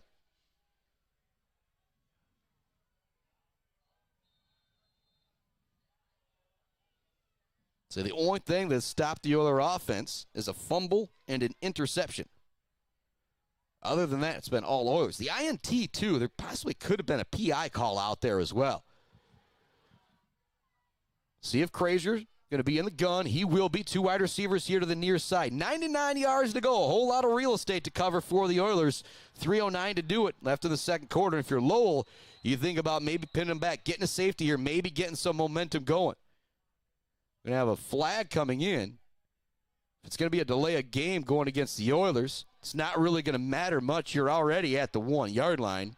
Now you're at the half-yard line instead. So half the distance to goal, not really going to matter a whole lot. Actually gets a few chuckles here from the Mount Pleasant Oilers fans. Same formation, 2 wide here to the near side. I imagine this is going to be a run all the way for Crazier. Actually, no, he looks to throw. Now he's under pressure. Rolling to the near side. He's going to get out of the end zone, out to the 5-yard line before he is slung down at the 6. But still a little bit out of the shadow of your own goalpost there. It's going to bring up 2nd down. We'll see exactly where they mark it. We'll call it 4 or 5 here as he gets out to the 8-yard line. Crazier well over 100 yards now. He's got an 8-yard run here and a 90-yard run. His last play. What a performance from Xavier Crazier here in the first half. He's tossed a couple touchdowns as well. Ran for that long one. He's done a great job running the show. Jack Mazurkovich has been a big part of the attack. 3:01 left to go. Clock stops as Crazier goes out of bounds. It's Phillips. Crazier in the backfield, lined up in front of them behind the right guard and tight end. Mazurkovich is Brady Edwards. Kind of an up-back, full-back column there. Got timeout now being called by Coach McIntyre. Play clock, I think McIntyre's not happy with how the play clock was reset. He wants to talk with some of the officials real quick, make sure things get reset correctly.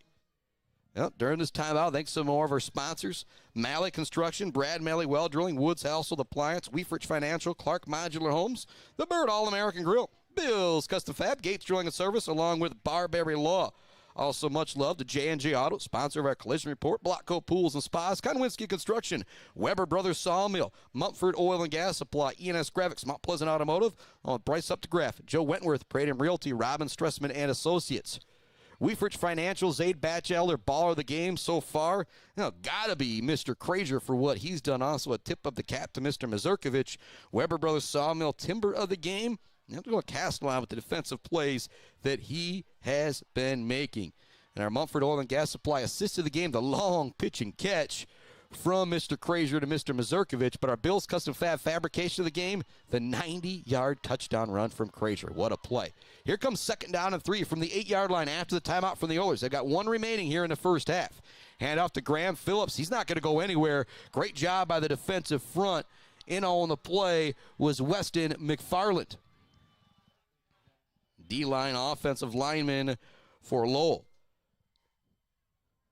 3rd down and 4 coming up. Clock moving, 2:42 left to go. And looking in on our other game, DeWitt, Warren, De La Salle are tied with 1:29 left to go in the second quarter, 7-7. Oilers letting the clock run down as far as they can here. They might even take this final timeout before they even think about snapping again. Play clock's at 8, 7, 6. Crazier's still on the sideline.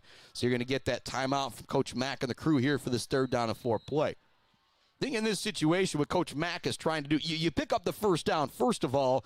That way you probably don't have to worry about giving it back to Lowell at all. So you're not able to pick it up. Riley Olson's going to be punting it from out of his own end zone. You might give Lowell a little bit, just a little bit of offensive life here towards halftime at our Gates Drilling and Service halftime report. 21-0 is the score. Again, score updates from Alley Construction, Brad Melly Weldry, and Clark Modular Homes. Blanchard Montebello getting beat pretty good by Martin up at the Division I 8-man state championships at the Uperdome. It'll be a long ride back for the Mustangs. The winner of this game plays next Sunday. I think it's noon 30 at Ford Field. Obviously, the Lions got the Thanksgiving game next week. The winner of this game takes on the winner of DeWitt and Warren De La Salle. The Panthers of DeWitt, just like the Oilers, are 10-0, but it's a bit different for De La Salle. They're actually 6-6. Yes, they got into the playoffs at 3-6. Division III, the reason why they were able to get in, they played so many Division II, Division I teams with great records that the playoff points allowed them to get in. And now they have shown they are worthy. They have won 3 straight playoff games, and they are now tied with 12-0 DeWitt. It does look like DeWitt might be on the doorstep there. Here comes the 3rd down play. I guess Mount Pleasant's crowd is silent. The Lowell crowd trying to make some noise. Crazier rolling to the near side, trying to find space. Throws it. It's caught by Zay Rodriguez. Gets by. No, he's going to be brought down at the 30. It's a big tackle in the open field. If they didn't bring down Zay Rodriguez there, he was going to show that 10-7 100-meter speed that Ryan Dukes told me about and take it to the house. But either way, it's 1st down and 10 for the Oilers on the 3rd down completion from Crazier to Zay Rodriguez. Xavier Crazier, again, I'll say it, not all state level. He has been all American level in this game versus Lowell. Clock moving. The Oilers probably content to go into the half with this lead. They're going to take a couple shots, but you're good up 21-0 in the state finals. Throw a little shovel pass here to Brady Edwards. It's read all the way by Lowell. They're going to bring down the fullback for no gain. It's crazy to think the Oilers are losing the high and tight turnover battle. They fumbled it once. They've thrown an interception. But the defense, what they've done to Lowell, whoo boy, it has gone punt, turnover on downs, punt. Just nowhere for the Red Arrows offensive attack to go. Speed kills. Just talked about main man Ryan Dukes was a standout player. Farmington back in the day, won a couple state championships. Track coach over at Sacred Heart Academy and coaches a lot of speed to a lot of kids in the mid-Michigan area. He talked about speed's a big deal. It is showing here in half number 1 as the Oilers lead at 21-0. Crazier wants to run it here to the near side. Dives forward for 1st down yardage. It'll stop the clock for a moment. Great job by Crazier there, knowing if he picks up that 1st down, it's just going to stop the clock long enough for him to get a play. Now the Oilers have it near midfield. 1st down and 10. Clock moving now, under 50 seconds left to go until our Gates Drilling and Service halftime report. I think this is the spot over on the far side of the field. Zay Rodriguez, Graham Bailey, single coverage over there. You look for the speedy Rodriguez. Crazier takes the snap, fakes the handoff, wants to go to Phillips on the wheel route. He's wide open. He's going to be brought down by Kalen Williams after a big gain. Throw was a bit slow. He had to slow down for it. If you're Crazier, you probably want that one back to let him run underneath it a little bit. But now you got 1st down and 10 again. We'll see if they clock it here. I think that's what we're going to see. And we will see Crazier clock it. The clock is going to stop with 25 ticks left to go in our second quarter. The Oilers have it in Lowell territory. This is the 6th possession for the Oilers. They have got 3 touchdowns and 2 turnovers. Lowell technically has not stopped them yet. The fumble was on the first play of the drive, second drive of the game for Mount Pleasant, and the interception occurred on the 5th play of the drive in the second quarter. Other than that, this offense has been unstoppable 25 seconds left to go. 4 wide for Krazier. 3 here to the near side. In the slot, Mr. Mazurkovic. He's already got 2 tutties today. They fake the bubble screen. Now they go downfield. It's going to be a little long on the toss. Jules Wilson, Riley Olsen, both kind of running that post pattern in that direction. It was incomplete over the heads of both of the wide receivers. 20 seconds left to go here in the second quarter. Krazier trots to the sideline to get the play from head coach Jason McIntyre. It's McIntyre, Jerome Van Orman, Jason McClain, Buddy Bubba, Penn Peering, Corey Davis, Max Sly, Tom Krazier, Ted McIntyre, Owen Cole, and Bill Dennis. Coaching staff for the Oilers looking to lead Mount Pleasant to the state title game. The first time since 2010, 2011. They're looking good right now, up 21-0. Krazier, quick throw over to the far side, mistimed between him and Zay Rodriguez. One of the first mistakes we've seen from Krazier there. Him and Rodriguez don't have the timing down. Now it's going to bring up 4th down. I imagine we're going to see the Oilers punt this one away. Be the first time they've had to punt it with just 16 seconds left to go in the half. But you're a little too close towards midfield to get risky here. Your defense has played so good. Why even give Lowell a little breath of life here towards the end of the first half? Actually, as I say that, they're lining up to go for it. Riley Olsen, wide receiver here to the near side. Krazier takes the snap in the gun, hands it off to Phillips on the 4th down play. He's not going to pick it up.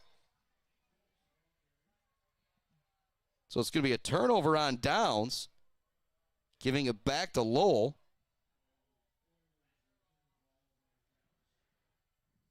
But there is just 11 seconds left to go.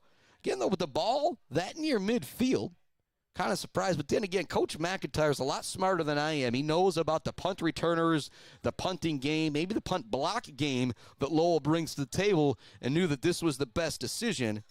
Try and make Lowell go 61 yards against your really good defense in just a play or two. 4 wide here, the near side for Logan Dawson. Throws it to the wide receiver, trying to find some room over the middle. He's going to be brought down by Graham Phillips and blasted out there by Helm. 3 seconds left to go. We will see a timeout coming from Lowell. Maybe get a throw to the end zone here. 21-0. The Oilers in front of Lowell. Just 3 seconds left to go in our first half till our Gates Drilling and Service halftime report. Another timeout on the field. We're going to keep things right here. There's only 3 seconds left to go until the half. Gates Drilling and Service halftime report. We'll have This Week in MHSA Sports with John Ross. Also going to have the highlight reel from last week of the Mount Pleasant Oilers blasting East Grand Rapids. And boy, there's going to be some first half highlights from my main man Adam Gursky down there on the field with the camera that we'll be able to mix up this weekend and get out for everybody. 21-0, Mount Pleasant Oilers in front. 3 seconds left to go until halftime. Lowell has 1 play to try and go 44 yards to get into the end zone. What's scary, though, if you try and throw it, you've got Krazier, you got Olsen, you got McGinnis, you've got Helm back there.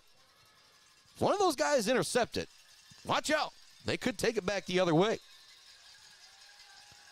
3 down linemen for the Oilers. Castellan looking to blitz here from the near side. It's going to be a quick throw, maybe trying to run some type of play. They look to throw it back over the middle. It's going to be a fumble recovered by Graham Phillips. Now they're looking to push the pile, but it's not going to matter. That will bring us to the half. A first half of the state semifinal utterly dominated. Yes, dominated by the Mount Pleasant Oilers. The Lowell offense could do zip, nada, zilch. The only time the Oilers got shut down is when they shut down themselves with turnovers. Time to head on to our Gates Drilling and Service halftime report. The Oilers lead it 21-0 over Lowell here on the state semifinals on the Mid-Michigan Sports Network. Value is not just a price. When you buy something for your home, it's an investment. Knowing that you're getting a great deal and service after the sale is priceless. At Woods Household, we only carry quality products for your home at competitive prices. Furniture that is attractive and durable. Comfortable mattresses that last for years. Flooring that stands up to wear and tear. These are all products that last by trusted name brands like FlexSteel, Serta, Whirlpool, and many more. So shop the Woods way. Blockco Pools and Spas is Mid-Michigan's #1 pool and hot tub destination that will turn your old space into your #1 destination. From delivery of a full pool for the family to the relaxing hot tub for after work for mom and dad. Blocko Pools and Spas does it all. Stop by their showroom on Remus Road to check out their beautiful selection of hot tubs and learn how you can build the pool of your dreams. Welcome back to it here on the Mid-Michigan Sports Network. Woo, doggy! 21-0 is our halftime score. The Oilers absolutely dominating the Lowell Red Arrows, and in particular on defense. Lowell has gone punt, turnover on downs, punt, halftime. Mount Pleasant has gone touchdown, fumble, touchdown, interception, touchdown, turnover on downs. That is the story so far. The Mount Pleasant defense, what they have done to this Lowell Red Arrow rushing attack, oh my goodness, how impressive has that been. 21-0 is our halftime score. Play of the game so far, 90-yard touchdown run from Xavier Frazier. Looked like the Oilers were going to be backed up with 4:33 left to go and have their own 10-yard line. Then Frazier says, nuh-uh, I'm going to the house on the very first play of the drive. That is our Bills Custom Fab fabrication of the game so far. Going to send it off to This Week in MHSA Sports with John Ross. You're going to get to see that sweet highlight reel from last week, and we're going to come back with a second half. The Oilers leading 21-0, but Lowell was trailing last week as well. They came back to win. The Oilers are going to have to play a strong second half to hang on to win here, but they will get the ball. A long, nice 8-minute drive, get into the end zone, could really help close the doors on this one. We'll be back with the second half. It is the Gates Drilling and Service halftime report here on the Mid-Michigan Sports Network. Jenna Gates and Kyle Gates here. We are the 5th generation with Gates Drilling and Service. We've been serving our friends and neighbors in Michigan since 1893. We have the latest and greatest well drilling technology, allowing us to put in wells where others can't. Lake lots and tight spaces are no problem. From our family to yours, thank you, and call at 989-772-7841 for all your well drilling and service needs. Gates Drilling and Service, where Gates goes, water flows. Bill's Custom Fab can handle any job you need, from large-scale steel building projects to fixing your favorite stainless serving pan. Bill's Custom Fab can weld and fabricate anything. Call today at 989-772-5817 or stop by on Gover Parkway in Mount Pleasant. Good luck to all of our local athletes from Bill's Custom Fab. The Bird in downtown Mount Pleasant, open every day but Sunday for lunch and dinner. Delicious pizza, the world-famous Bird Burger, handcrafted, fresh-baked subs, many apps, and much more. There's something for everyone at The Bird in downtown Mount Pleasant, where friends gather like family. The Bird, supporting high school sports in mid-Michigan for nearly 100 years. We have all seen this sticker, maybe in Mount Pleasant, Beale City, Ithaca, or Traverse City. There is a reason you see that sticker everywhere. That's because Dick Sova Auto Sales has been selling sharp used cars and trucks for 3 generations. Stop in to see the Sova family in downtown Shepherd for your next low-mileage, immaculate car and see why they're known for over 40 years of fantastic customer service. Or you can view their inventory now at DickSovaAutoSales.com. Dick Sova Auto Sales, selling sharp used cars and trucks and supporting sharp student athletes. Powell Frame and Collision knows we all spend a lot of time looking out the windshield. So if yours gets cracked, dented, damaged, or destroyed, Powell Frame and Collision, along with their expert collision service, now offers expert auto glass replacement. Working with insurance, they can replace all makes and all models, including new advanced driver assistance system windshields. Mention you saw this ad and you can get $100 off of your windshield replacement. Powell Frame and Collision, downtown Shepherd. For over 4 decades, ENS Graphics has delivered confidence, trust, and peace of mind by providing their customers with expert service and using state-of-the-art technology. We all know in sports, what's on the inside counts the most. But when it comes to your business, school, organization, what's on the outside does matter. If your business needs anything printed, ENS Graphics can do it. If you want your club, team, organization to look good, ENS can help with that. They take your vision and make it their mission. ENS Graphics, a proud supporter of the Mid-Michigan community and their local athletes. Visit ENS Graphics at their location down in Ithaca or visit their website at esgraphics.com. ENS Graphics, printing all things physical.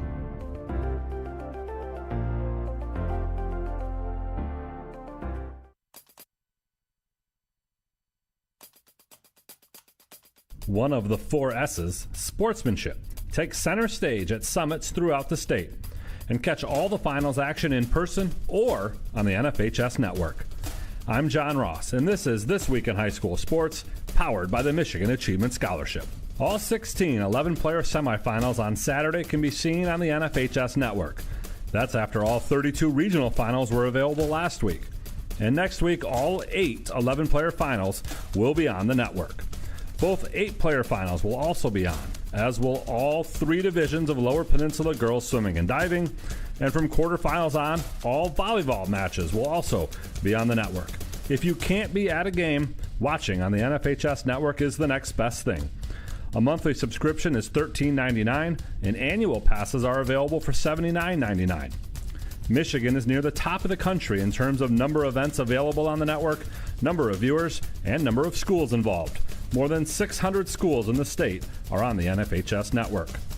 And with winter sports already starting, there will be thousands of basketball games available, as well as competitive cheer events, hockey games, wrestling matches, and more. To subscribe or find a game, go to NFHSnetwork.com. There has been an increasing number of spam links to games on social media channels. Don't click those. Just go to NFHSnetwork.com to stream all of the action from Michigan. It's time for Game Balls, when we highlight a trio of standout performances from the past week. First, Fremont won its first ever volleyball regional championship. The Packers won in 5 sets over Fruitport to advance to the quarterfinals. CJ Sadler scored 4 touchdowns for the second straight week as Cass Tech knocked off Saline 42-28. One of Sadler's scores was a 70-yard pick six.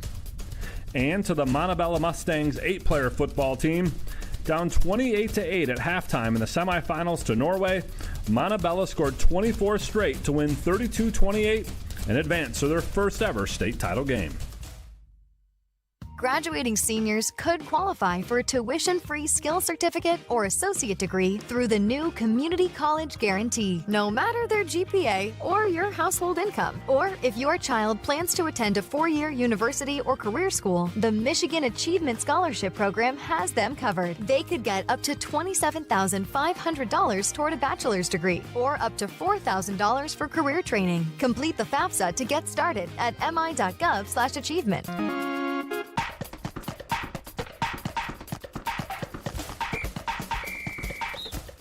Our weekly Be the Referee feature takes a look at the fine art of officiating with registered official Paige Winnie. Before the match begins, a volleyball team takes the court wearing super stylish brand new jerseys. The libero is in a bright neon top, but 2 other teammates also have the same neon sleeves. At first glance, it looks like multiple liberos are on the floor. As the referee, you must check carefully. Under current NFHS uniform rules, the libero's jersey must clearly contrast from all other teammates in color, design, and trim. Accessories like sleeves or leggings are permitted, but they cannot confuse the identification of the libero.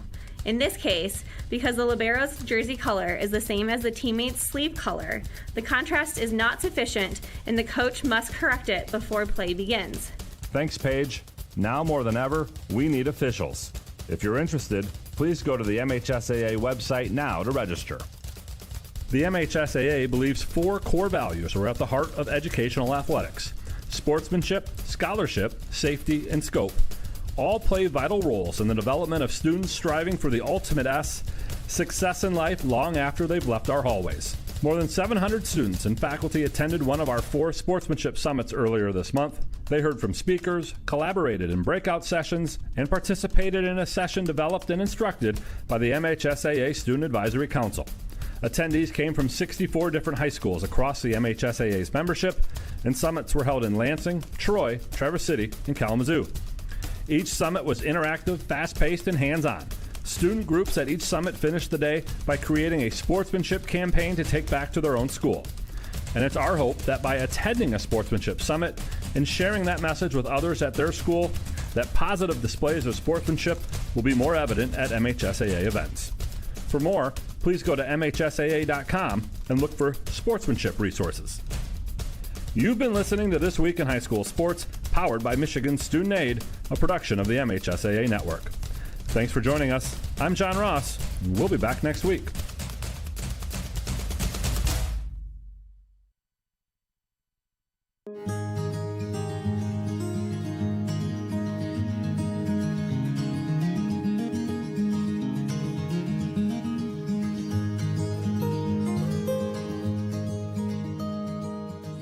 Hey guys, it's Tanya from Clark Modular Homes. I'm here to talk to you today about who we are and what we do.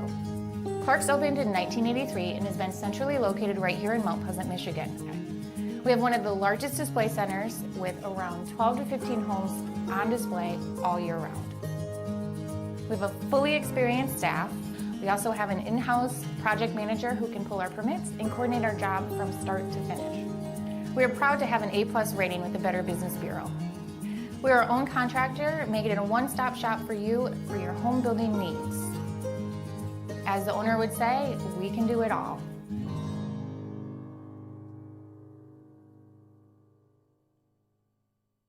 Brad Malley Well Drilling has proudly served Mid-Michigan since the early 1990s.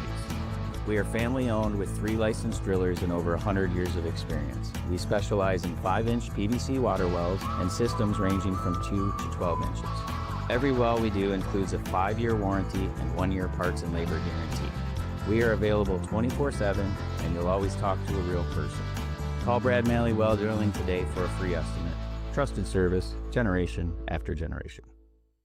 Weber Brothers Sawmill has been in the sawmill and logging business since 1950. Weber Brothers Sawmill buys standing timber and logs all over central and northern Michigan with National Hardwood Lumber Association certification. You can be assured of a professional job, from the marking and cruising of your woods through the harvest. Weber Brothers Sawmill is a proud supporter of our local high school student athletes. Blockco Pools and Spas is Mid-Michigan's #1 pool and hot tub destination that will turn your old space into your #1 destination. From delivery of a full pool for the family to the relaxing hot tub for after work for mom and dad, Blockco Pools and Spas does it all. Stop by their showroom on Remus Road to check out their beautiful selection of hot tubs and learn how you can build the pool of your dreams.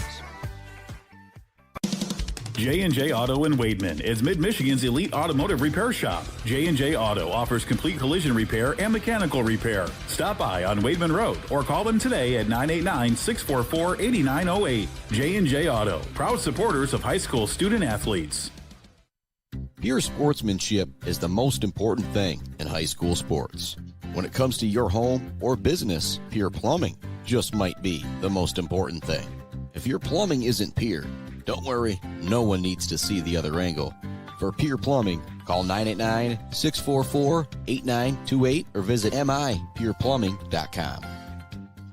Block Electric Company in Wademan has been powering Michigan for over 30 years. There's no job too big or too small for Block Electric Company, like an entire school or something simple at the home, like making sure the outdoor lighting, thermostat, or ceiling fan is installed professionally. Block Electric Company is a proud supporter of local schools and high school student athletes, learning skills in and out of the classroom to lead our communities tomorrow. Good luck to all student athletes from Block Electric Company, and go Aggies.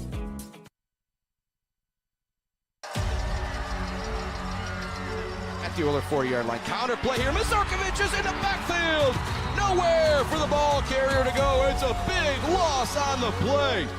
Watch for the play to go this way with Mazurkovic as a blocker. They do get it out to Olsen. Mazurkovic the block to get a freeze across the 45 to the 50 goes Riley Olsen. Frazier wants to throw. Sings it over the middle of the field. Caught by Zay Rodriguez at the 30-yard line. Frazier under pressure. He pump fakes. Now he's got to throw. He's got a lot of room on the outside. The 50, the 40, the 30. There's the speed of the electric Xavier Frazier.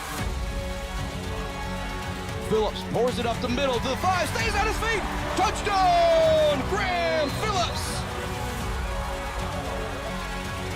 Send a man in motion, fake the handoff, now throw it to that man in motion on a little sweet pass. Riley Olsen chases him down in the backfield. Big play from Riley Olsen. Thrown out to the far side as Frazier throws, caught by Riley Olsen. Throws it over the middle, wide open is Jules Wilson. He's got the catch at the 40, out to the outside, down to the 45-yard line. It's a 24-yard pitch and catch. Got some time to throw. Now he's under pressure. He dances, he jukes, he jives, finding some room here to the near side, across the 15, down to the 11-yard line. What a run from Xavier Frazier. Going that way, middle misdirection. Zay Rodriguez spins out of tackle, and another! What a move from Zay Rodriguez! He's into the end zone for the touchdown. What a play! Want to go downfield. McCune's got a man long. There's coverage out there as well. It's intercepted. Coming up with the interception is Helm. Turns it to the near side. He's got room now to the far side across the 50. Goes out of bounds at the 42-yard line. On to throw is Frazier. He's going long. He's got a man out there. Touchdown! Zay Rodriguez! His second TD of the second quarter! Run all the way up the middle for Frazier. He's got big space. Spins out of the tackle. Shoots another guy. He's down to 30. Carrying tacklers to the 25. Man in motion. Here comes the 4th down and 2 play. They want to throw it to the near side. It's caught. But there's Mizokovic with the tackle for loss. They're going long for Rodriguez. He's got it again. Rodriguez at the 30. Stays on his feet down to the 15. Fake stand up. Quick throw. Caught. Touchdown. Zay Rodriguez. It is Phillips with the lead block. Frazier. He's got the first down. That'll do it. The Oilers are regional champions. Besting East Grand Rapids 28-14. Woo, what a game that was last week, and what a first half this has been. It is the Gates Drilling and Service halftime report. The Mount Pleasant Oilers lead Lowell 21-0 on an just absolutely outstanding performance for Mr. Xavier Frazier today. What he has done has been absolutely unbelievable. He has 2 touchdown passes and a 90-yard touchdown run. It was maybe when Lowell finally had a little bit of momentum trying to back up the Oilers to their own 10-yard line. First play of that drive, Mr. Frazier says, nah, we're just going to go 90 yards to the house. 21-0 is our halftime score. We're going to send it off to one more break here on our Gates Drilling and Service halftime report. When we come back, the Oilers will get the ball to start the second half on the Mid-Michigan Sports Network. Mount Pleasant Automotive on Mission has been serving local auto shops and do-it-yourselfers since 1988. Mount Pleasant Automotive is locally owned and carries all the auto part, car care products, and auto maintenance supplies you will need. Visit them online at mtpleasantautomotive.com. Mount Pleasant Automotive, caring for our cars and our local student athletes. Konwinski Construction offers a full range of construction services on small and large projects. Konwinski Construction is a leader in the community and are proud to support those student athletes who will be leading our community tomorrow. Konwinski Construction on Gover Parkway, Mount Pleasant. Welcome back for the second half, and thanks so much for tuning in to our Gates Drilling and Service halftime report. Back deep to receive the kick for the Oilers is Mr. Zay McGinnis.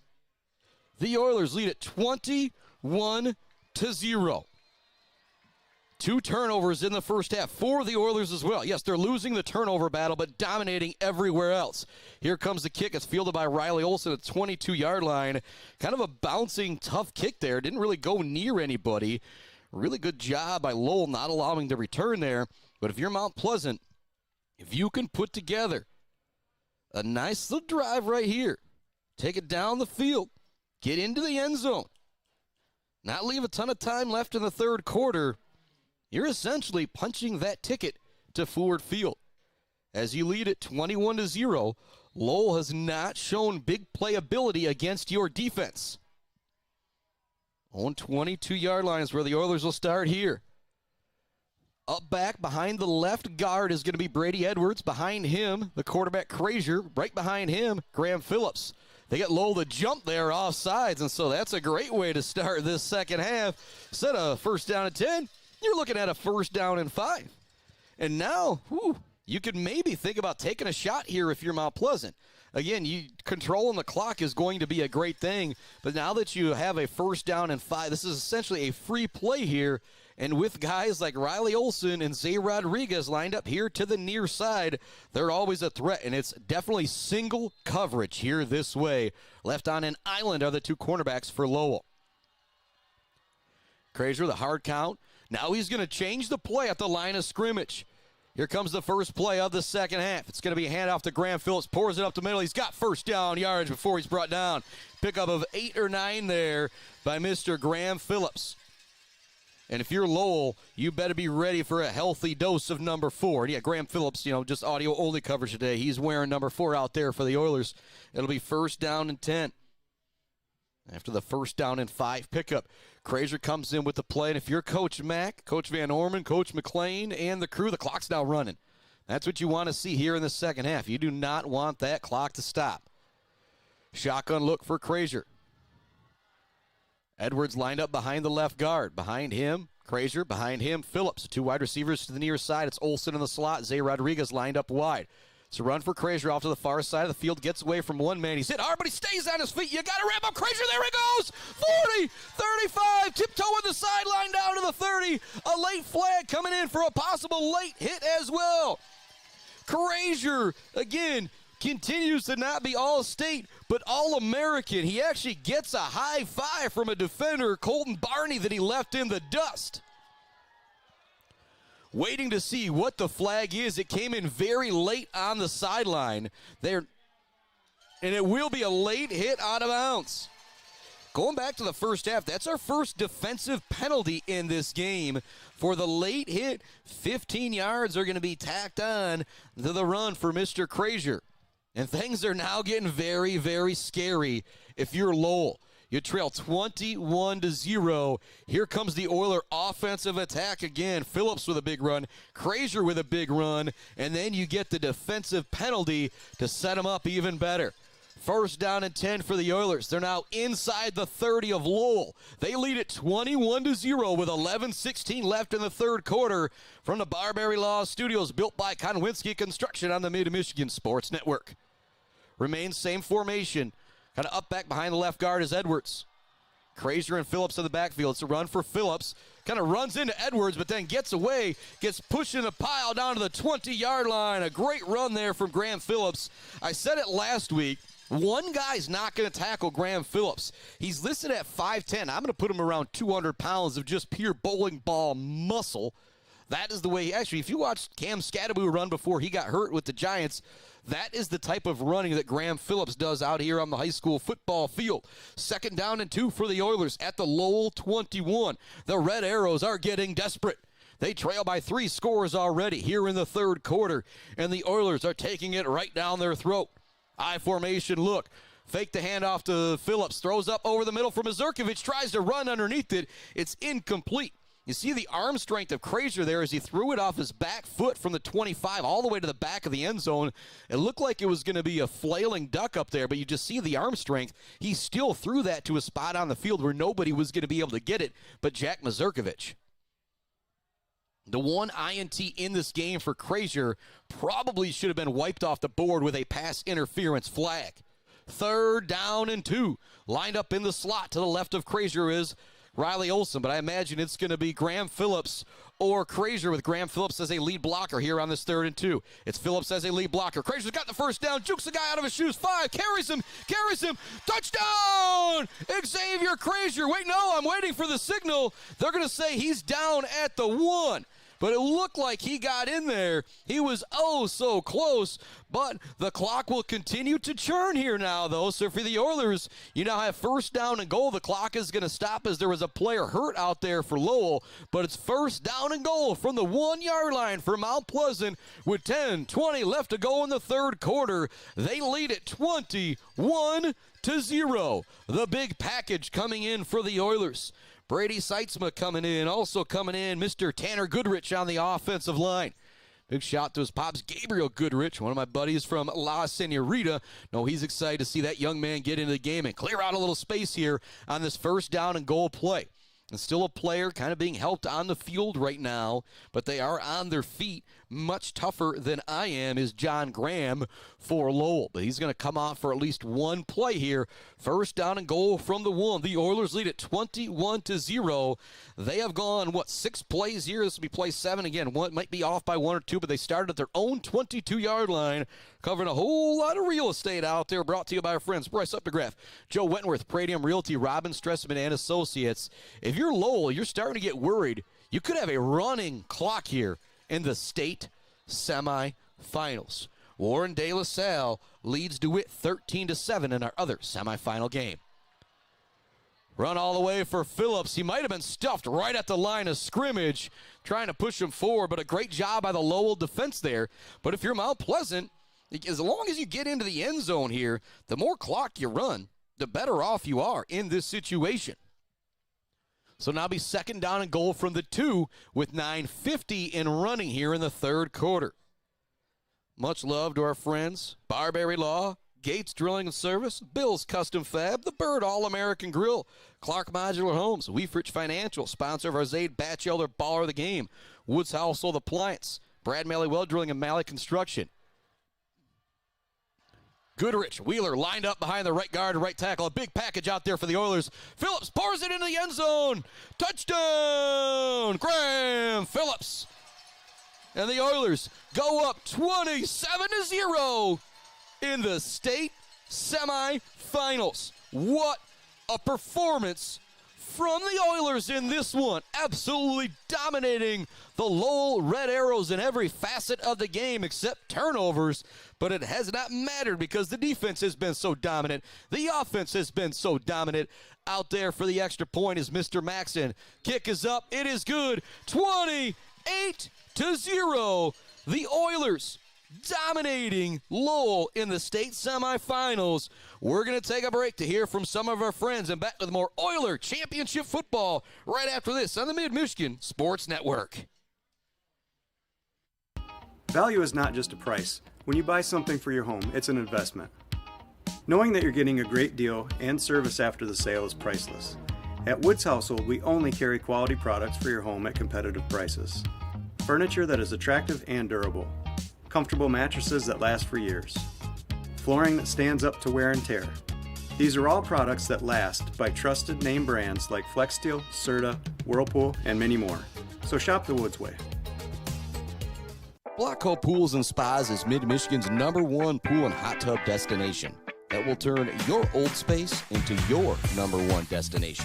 From delivery of a full pool for the family to the relaxing hot tub for after work for mom and dad, Blocko Pools and Spas does it all.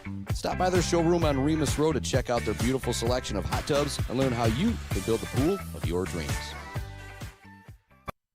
Welcome back to it here on the Mid-Michigan Sports Network. Kickoff is going to be fielded near the 5-4-yard line. Returner, we're looking for some room on the far side. There's Freeling once again. Was that Castellan over there on the tackle as well? No, pardon me, it was Jules Wilson.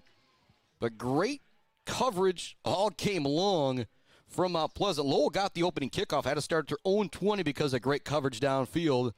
Same for the second possession here of the second half. Lowell's going to have to start at their own 20 because of great coverage from the Oiler kick return defense. 28-0. If you're just joining us, I'm a little shocked too. The Oilers absolutely bull racing Lowell here in the third quarter of the state championship. Handoff up the middle for the Red Arrows is going to go for big yardage on first down. We'll see if they give them the first down. It's going to be very, very close to first down yardage. It will bring up second down on the play. And if you're Mount Pleasant, obviously you don't want Lowell to score anything, but if they continue to keep the ball on the ground, it's going to be very, very tough for them to put up the amount of points that they need to. Run here to the near side. It will be first down yardage for the quarterback, Logan Dawson. And to talk about how good this defense of the Oilers have been today, Logan Dawson came into this game with 1,756 yards on the ground and 33 touchdowns. 23 yards through the air and 14 TDs. So he has 47 touchdowns in 12 games. The Oilers have completely shut down his attack here today. I know a lot of that credit goes to Coach McIntyre and the defensive game plan he put together. But Jack Mazurkovich, Cade Wheeler, Kurt Freeling, Taylor Hope, Will Garcia, Graham Phillips, Adrian Castellan, Zay McGinnis, Riley Olson, Jules Wilson, Noel Helm. They have been unbelievable out there today. Also, Tate Jefferson's been big out there as well. These 23 seniors for the Oilers shows up so big on the defensive side of the ball.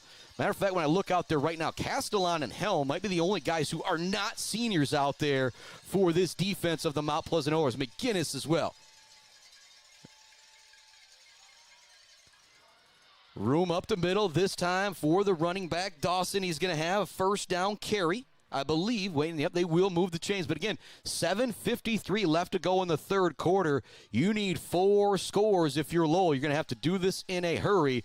You're not going to be able to run it the whole time. Dawson looks to pour it off to the far side. Giving him chase is Will Garcia. The governor lands some legislation at the line of scrimmage, not allowing the quarterback to get on the outside. Big-time play for Garcia. He also shuts down Dawson inbounds to keep the clock moving.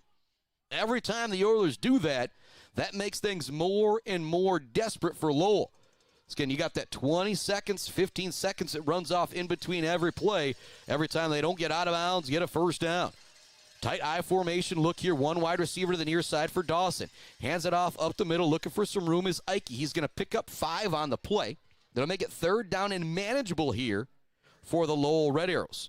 Much love going out.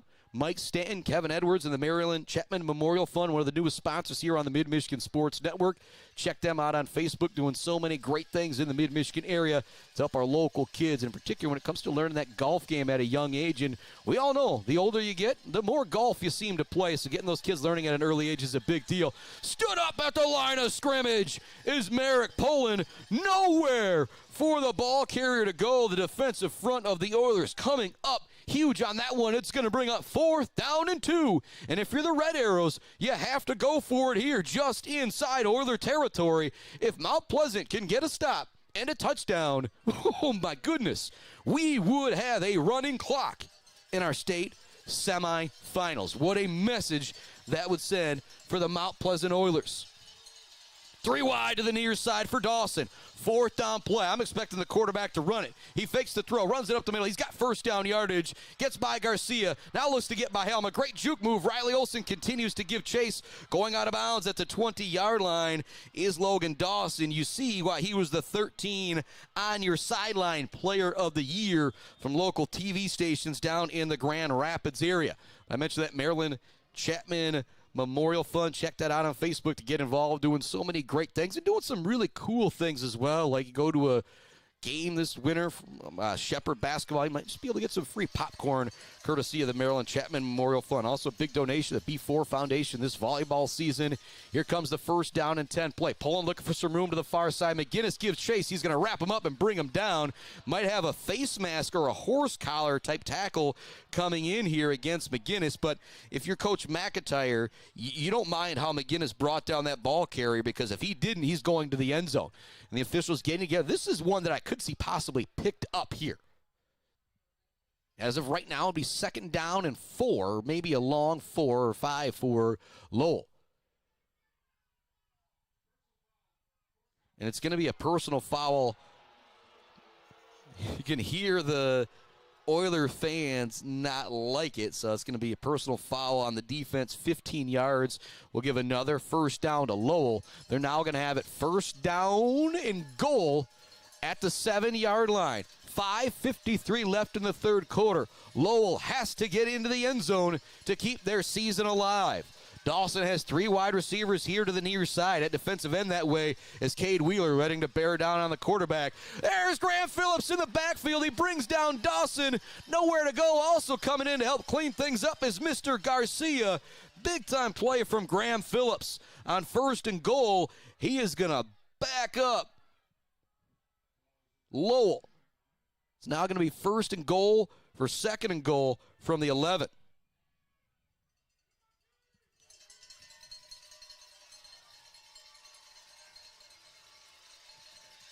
The cowbell's making some noise here on the near side crowd for the Oiler fans. I formation look for Dawson on 2nd down and goal for the 10.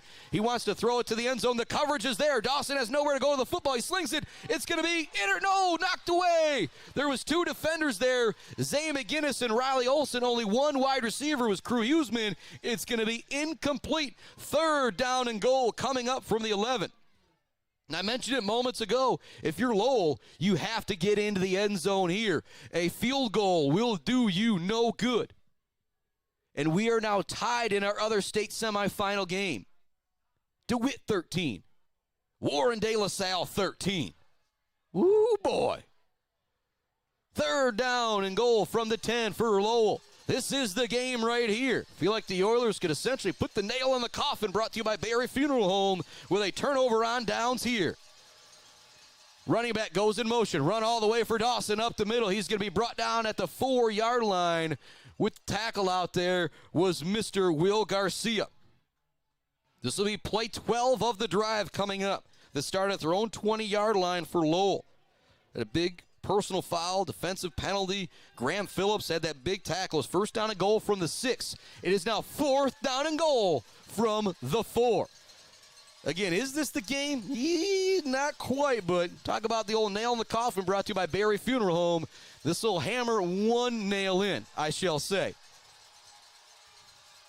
In the backfield with Dawson is Merrick Poland. It's going to be a run all the way for Dawson on this play. He's going to have an option to throw or run it. He's going to run it all the way up the middle. Looks to get to the outside. He's brought down by Jules Wilson. Woo!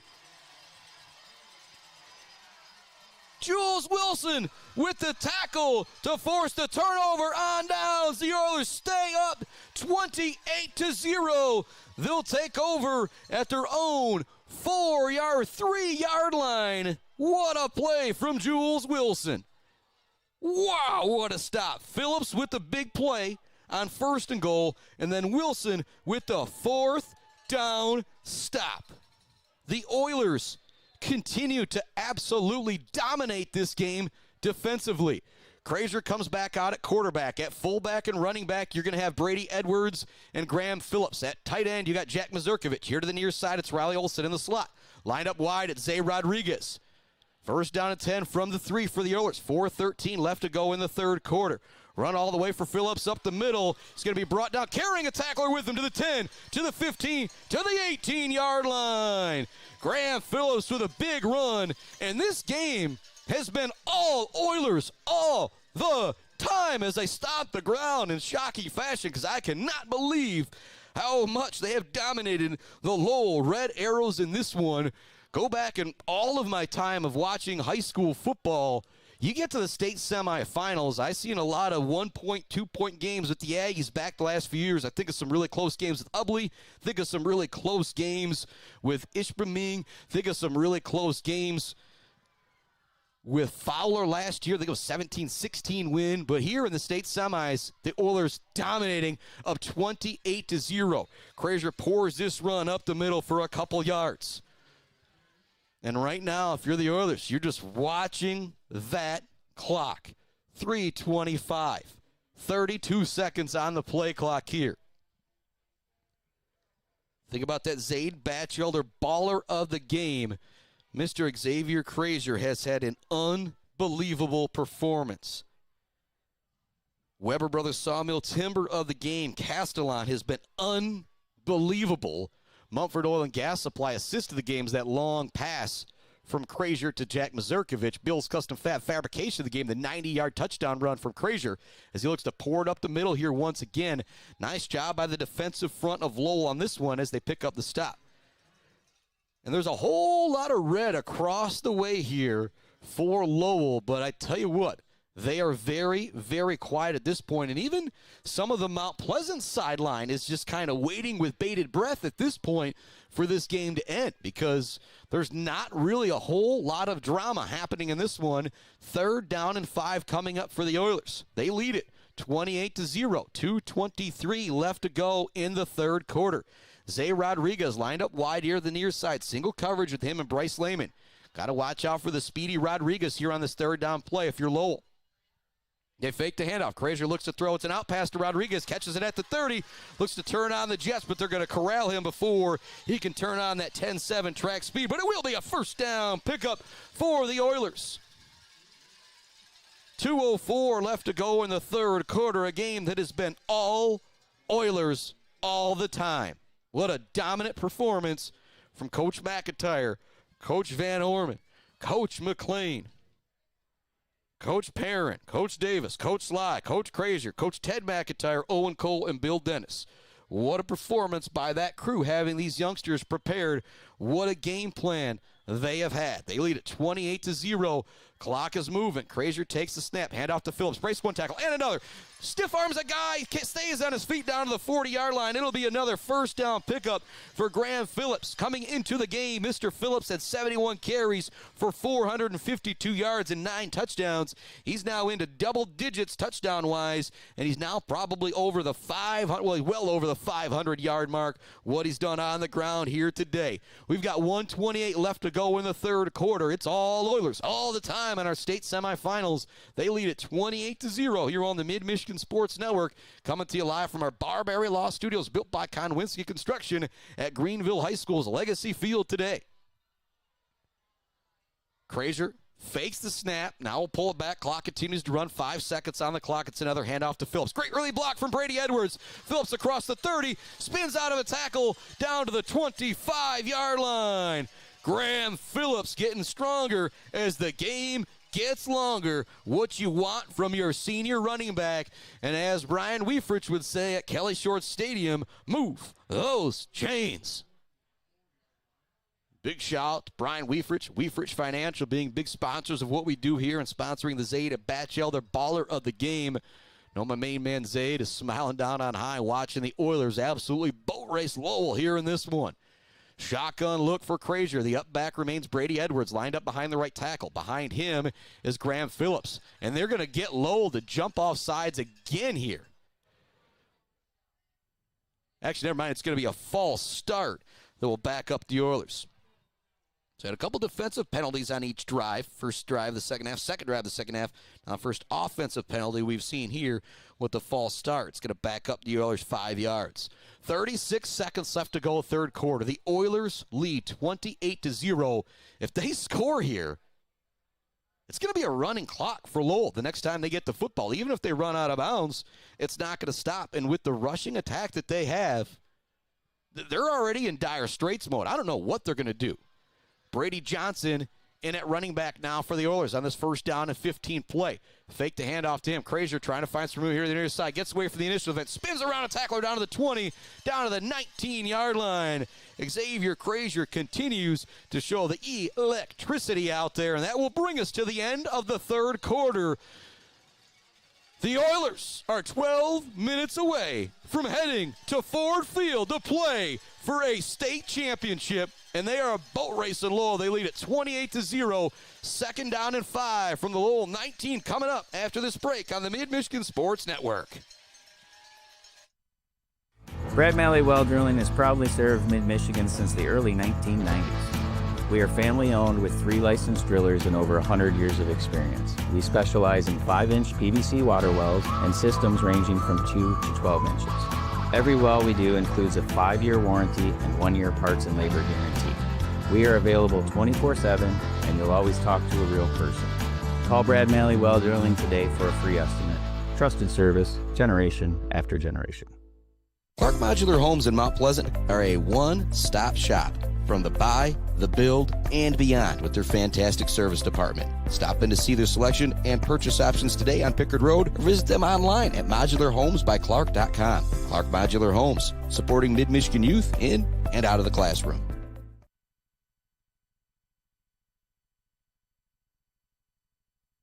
Welcome back to it here on the Mid-Michigan Sports Network.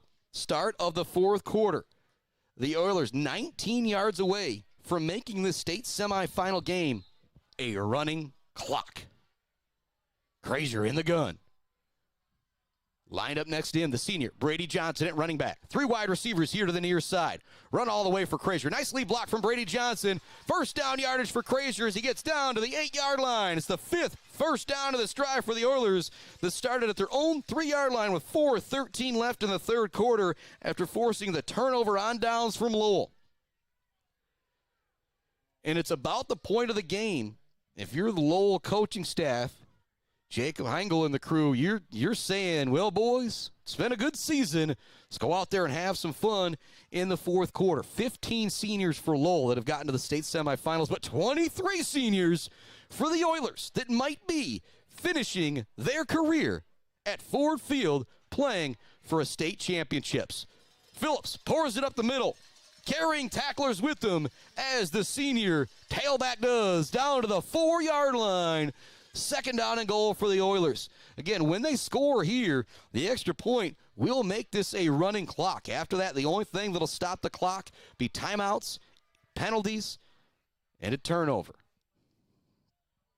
What a performance from Xavier Krazier, our Weefrich Financial Zaid Batchelder baller of the game. Even if Phillips gets in here.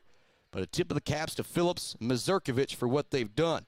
You think about our Weber Brothers Sawmill Timber of the game. There goes Phillips, bulldozing his way into the end zone. Touchdown, Oilers, 34-0. With 10:45 left in our ball game. Mount Pleasant absolutely boat racing the Lowell Red Arrows here today. Court French, the rest of the offensive line getting some high fives from Xavier Krazier as they head off the field. What a performance it has been from Omari Booker, Jacob Dale, Court French, Kyle Wallace. The extra point is up and good. 35-0.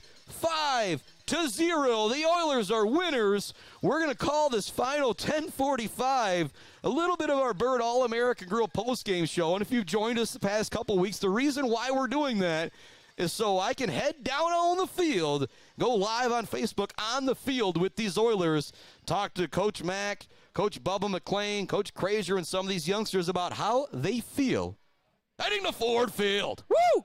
Seems crazy to say that with 10:45 left, but there's no way Lowell's coming back in this one with their rushing attack the way that the Oiler defense has played in this one. It has been lights out from the get-go. And big shout out to our friends, Malley Construction, Brad Malley Well Drilling, Woods House Appliance, Weefrich Financial, Clark Modular Homes, the Bird All-American Grill, Bill's Custom Fab, Gates Drilling and Service, and Barberry Law. They are the reasons why we're able to make these treks yesterday or last week, the week before that, over to the Thumb down here to Greenville because of their support and all of our other sponsors. We're able to bring you 102 games last year in our first year of the Mid-Michigan Sports Network, hoping for even more this year. And what a great year it was last year, starting things off with a state championship for Beale City. And now, watch out, the Oilers are going to be heading to Ford Field, the chance to win a state championship of their own, the first ever in Mount Pleasant Oiler football history. First down and 10 for Lowell at their own 30-yard line. The clock actually is stopped as they head out on the field now for a moment. Now it is running once again with that big lead. Still don't see any Red Arrow fans heading for the exits quite yet as they got to stick around to give some love to those 15 seniors. But the Oilers have 23 seniors. They're going to end their career at Ford Field. And a little preview of my hype video for this week. Something I'm going to say, these Oiler football players, they've given themselves every minute of football possible. Throw downfield is going to be incomplete. We're going to have pass interference called on the Oilers here. A bit of face guarding out there. It's going to be a defensive pass interference. It's going to set up Lowell with good field position. That will stop the clock there on the penalty. But if you're Riley Olson, that wasn't bad play, and it was a flea flicker from Lowell. Kind of had the Oilers jumping up a little bit there. So that'll give them a free 15 yards and a first down, but they'll still have it at their own 45. And again, Lowell needs 5 scores to get back into this one. 4 touchdowns, 4 two-point conversions. That's still just going to get you to 32. You need to get into the end zone 5 times here in 9:49. The Oiler defense, I don't think they're going to let that happen. What a performance it's been. Think about that Weber Brothers Sawmill Timber of the game. Adrian Castellan has had some big-time plays. Then maybe the one drive of the game where it looked like Lowell might be able to get something together. It was a 7-0 game. He had a big play to force a 3rd and 8. Then he had a big play to force a 4th down and 12. Him and Freeland kind of combining for that play. Nowhere for the ball carrier to go this time. Riley Olson, Will Garcia, Castellan coming out of the pile. See, our Bird All-American Grill post-game show right now, consider it with that running clock. The Oilers headed to Ford Field. If they hang on, not giving up 36 points in the final 9:25 here. Handoff goes up the middle to Ike. He's going to be brought down after a short gain by several Oilers. It's going to bring up 3rd down now for Lowell. Lowell did pick up a first down on this drive via the pass interference. This will just be the third play coming up, 3rd down and 4.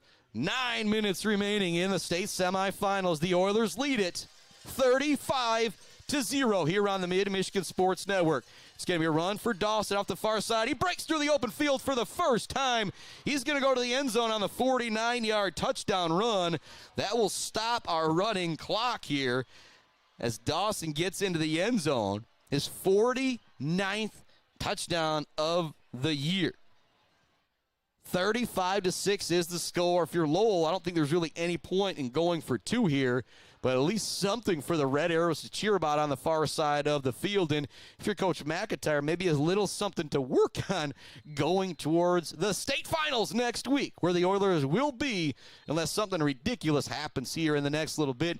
And the extra point is up and good. 35-7 is our score. Going to send it out to another commercial break. We'll be back with our fourth quarter / Bird All-American Grill postgame show here on the Mid-Michigan Sports Network.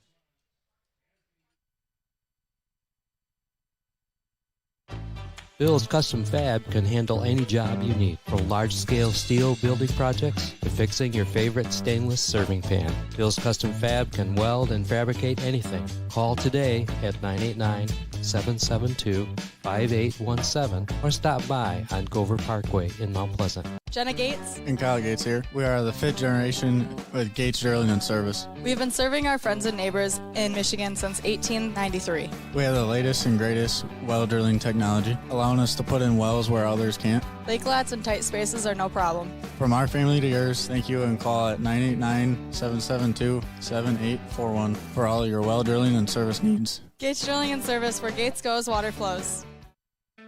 Let's head back to the action on the Mid-Michigan Sports Network. Welcome back to the action on the Mid-Michigan Sports Network. 8:46 left in the fourth quarter. You see the score. The Oilers are absolutely dominating Lowell, 35-7. Lowell just got on the board moments ago. The 49-yard Logan Dawson touchdown. Probably see an onside kick from Lowell here as well. They send a dribbler instead. It's going to be fielded by Krazier. He'll drop down at the 31-yard line. So clock will now start stopping again here. Credit from Lowell. They got it back with 9:20 left to go. Got into the end zone in a hurry on the Logan Dawson touchdown run. Did get helped out with a pass interference penalty as well. Thors have it at their own 26-yard line. All you need to do now, if you're Mount Pleasant, is run some clock. When you got a quarterback like Krazier, you got the wide receivers of Rodriguez and Olsen, you still got to make Lowell respect that. As I say that, it is single coverage to the far side of the field with Olsen and Rodriguez. Again, Lowell jumping off sides. That'll make it a 1st down and 5. That's something we've seen pretty much on every shotgun snap. Actually, they're going to change it to a false start. Pardon me. The official best seat in the house brought to you by Woods Household Appliance. Definitely those officials out there. They're right on top of that one. Looked like it would have been offsides, but instead it's going to be an offense. False start. It's going to cost him 5 yards.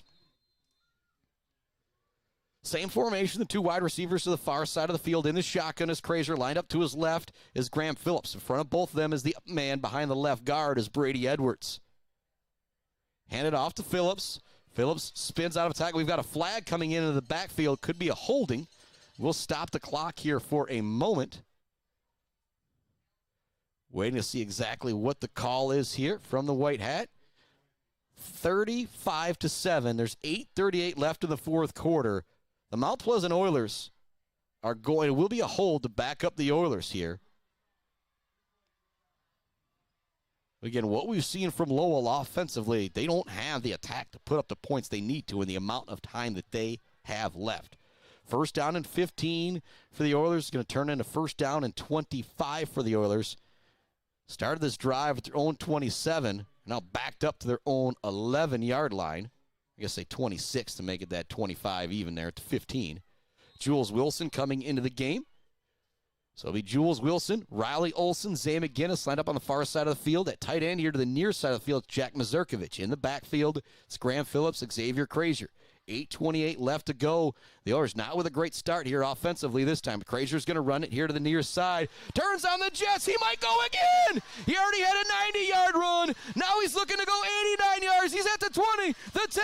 There goes the junior, Xavier Crazier, with his second long touchdown run of the game. And another high five through the glass with my main man, Brenton Scobie. What a state semifinal performance from Crazier. He has a 90-yard touchdown run, now an 89-yard touchdown run. We do have a player down on the field for the Oilers, back near the line of scrimmage.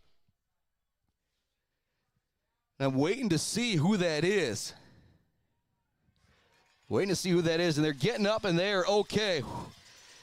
And much tougher than I am on the player for the Oilers is the senior Kyle Wallace. He's one of the guys you cannot miss. Out there for the extra point is Maxon. 89-yard touchdown run from Xavier Crazier. Woo-hoo-hoo, boy. What a play from the junior quarterback, Zaid Batchelder, baller of the game. He's over 200 yards on the ground. He is probably around 200 yards in the air. What a performance from Xavier Crazier here in the state semifinals. The extra point is going to be blocked. Looked like the Oilers wanted an offsides call there. They're not going to get it. Extra point is no good. That'll keep it no running clock, because that would have put them back up by 35 via the extra point. But our score is 41-7. Mount Pleasant with the lead. Xavier Crazier is connected with Mazurkovic on 2 touchdown passes. Also a long touchdown, long throw that set up the second touchdown. He's had a 90-yard touchdown run and an 89-yard touchdown run. This may be the most dominant quarterback performance that I have seen in a high school football game. And it does look like the winner of this game will take on the DeWitt Panthers, as they are now up 27-13 over Warren De La Salle. 9:12 left in the fourth quarter. The last time I saw the Mount Pleasant Oilers play DeWitt, it was in a district championship game. The final was 56-49 in triple overtime, with DeWitt taking out the Oilers. Logan Barodachuk, Scooter Polk, Aiden Klein, and the crew. Here comes the kickoff from Maxon. It's going to be fielded at the 10-yard line. Trying to find some room out there is Huseman. Gets away from a couple guys. He's going to be brought down near midfield. Give credit to Lowell. They're showing no quit here in this fourth quarter, despite trailing big and not having much of a chance to come back in this one. Take over at their own 47-yard line. Again, 27-13 is the score. And it also looks like DeWitt maybe just got the ball back as well, or made a big play against De La Salle. Again, we'll keep you updated on that one. But the big news is we are going to head down to the field pretty much as soon as this one is over. Consider this our Bird All-American Grill postgame show this fourth quarter with the Oilers up so big.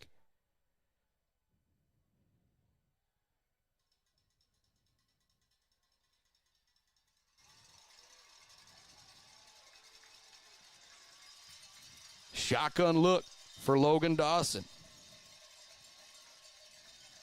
Drops back, looks to throw. He's got a man out there. It's single coverage. It's going to be caught. Wide receiver gets away from the defender. Heading into the end zone for the touchdown is Bryce Lehman.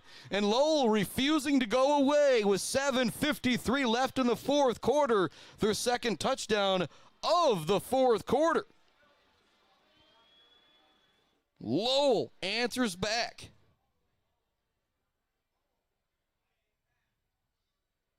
But the Oilers are still in great shape to play in the D3 state championship next Sunday at Ford Field. So I'll make the joke, even if Lowell keeps on scoring here, they got to stop this Oiler team, and they have not been able to do that. The Oilers' only stops in this game have been via halftime and 2 turnovers in the first half. Other than that, it has been all Oilers all the time. 41-14 is our score. We have got 7:53 left to go in the ball game. What that touchdown does give you, if you're Lowell, is that old Lloyd Christmas. Maybe you still have that little bit of belief left 7:53 left to go in the fourth quarter. 41-14, the Oilers with the lead. Oilers ready for the onside kick here. Xavier Krazier lined up deep at his own 20-yard line. If they do kick it deep, they trust in him to chase it down. In front of him, you've got McGinnis, you've got Helm, Rodriguez, and Olsen. Up on the front line, you've got Phillips, Mazurkovic, Jules Wilson, some other hands guys as well. Here it comes. It's going to be field on the far side of the field. I believe that was Jack Mazurkovic coming up with that one. Big-time play from Mazurkovic. A little slow on the get-up there for Mazurkovic, actually, as well. Hope he is all right. The Oilers will take over with the ball at midfield, and what you are looking to do at this point is run some clock.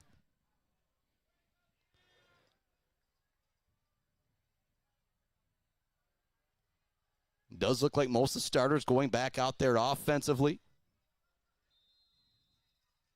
A lot of offensive linemen. Mazurkovic is going to be out there as a tight end.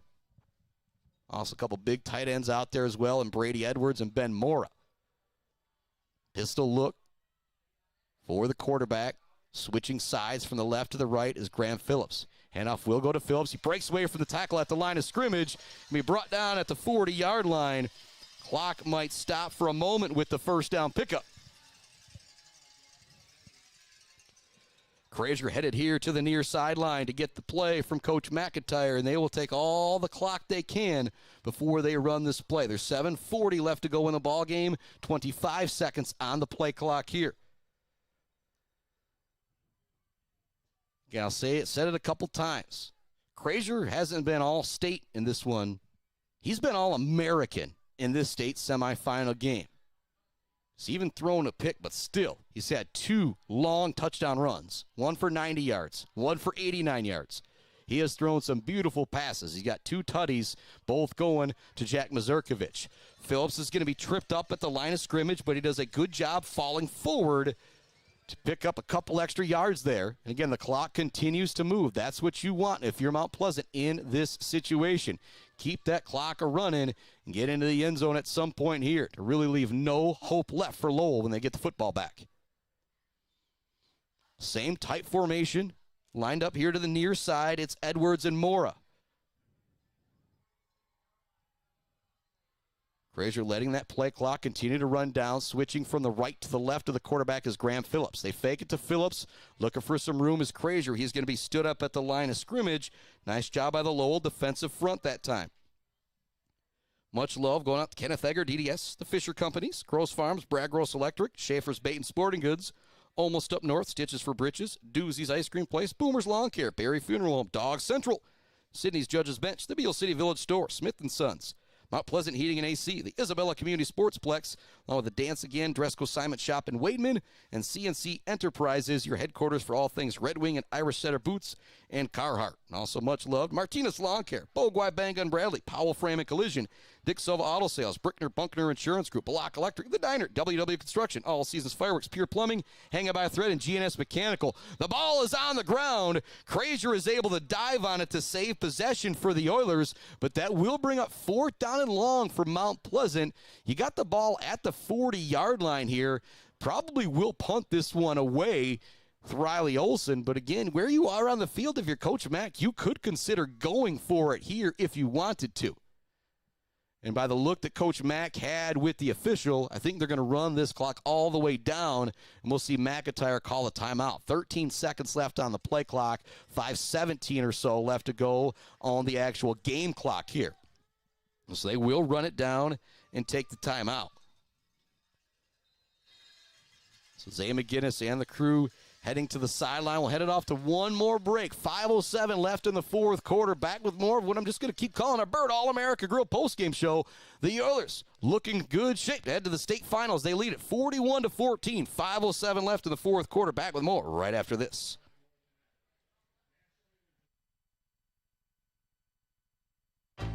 Bill's Custom Fab can handle any job you need, from large-scale steel building projects to fixing your favorite stainless serving pan. Bill's Custom Fab can weld and fabricate anything. Call today at 989-772-5817 or stop by on Gover Parkway in Mount Pleasant. Jenna Gates. And Kyle Gates here. We are the 5th generation with Gates Drilling and Service. We've been serving our friends and neighbors in Michigan since 1893. We have the latest and greatest well drilling technology, allowing us to put in wells where others can't. Lake lots and tight spaces are no problem. From our family to yours, thank you, and call at 989-772-7841 for all your well drilling and service needs. Gates Drilling and Service, where Gates goes, water flows.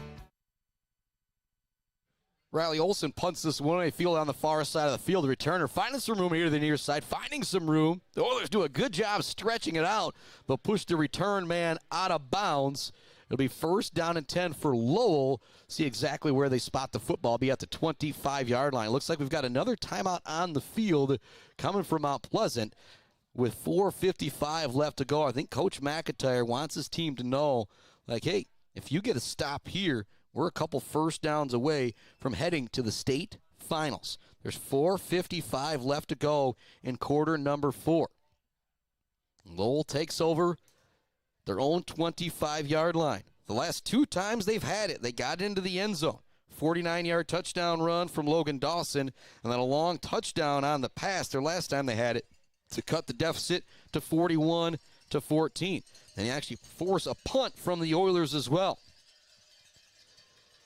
Again, Lowell still down 27 points in this one. They're still in dire straits mode, but with 4:55 left to go, 4 touchdowns. Is it possible? Moments a little bit ago with 9 minutes left to go. I was saying there's no way they could come back. 9 got me getting a little squeamish about it here, but the Oilers just need a big stop here. Cade Willier ready to bear down. Quick throw back to the quarterback on the trick play here. Garcia stays home, though, and he makes the tackle after a pickup of 6 or 7, and also he keeps the quarterback who turned into the wide receiver in bounds, which will keep the clock moving. That's the big thing right now if you're Mount Pleasant. I imagine that was what was said in the timeout for Coach Mack. Do not let anybody get behind you and keep everybody in bounds. Fake handoff up the middle. It'll be Dawson now pouring it up the middle behind the fake handoff. He's going to have a decent gain. He's going to be forced out of bounds. Great job by Logan Dawson staying on his feet until he got out of bounds on that play. That will stop the clock with 4:21 left to go in quarter number 4.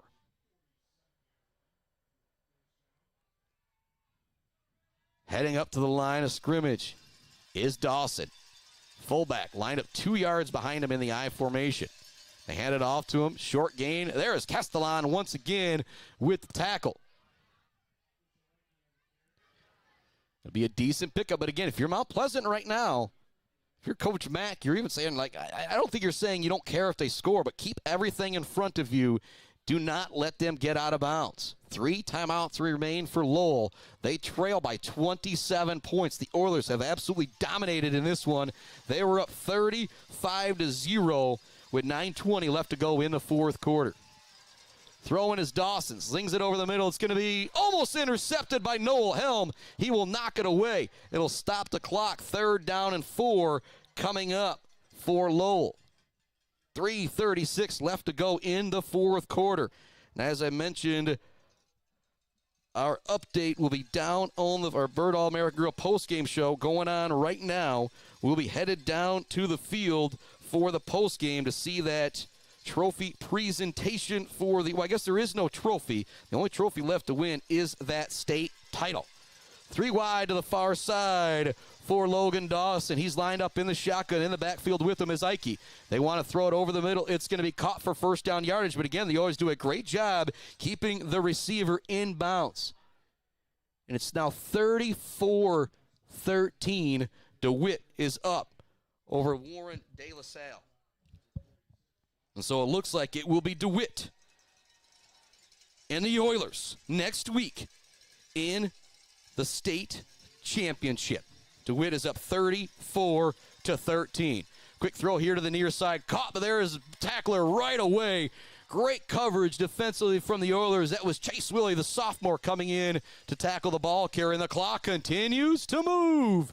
We have got 3 minutes remaining in the state semifinals. The Oilers lead Lowell 41-14. What a defensive performance from the Oilers. our Weber Brothers Sawmill Timber of the game, Mr. Adrian Castellan. It's looking like his older brother out there covering side to side of the field, linebacker position, doing a great job.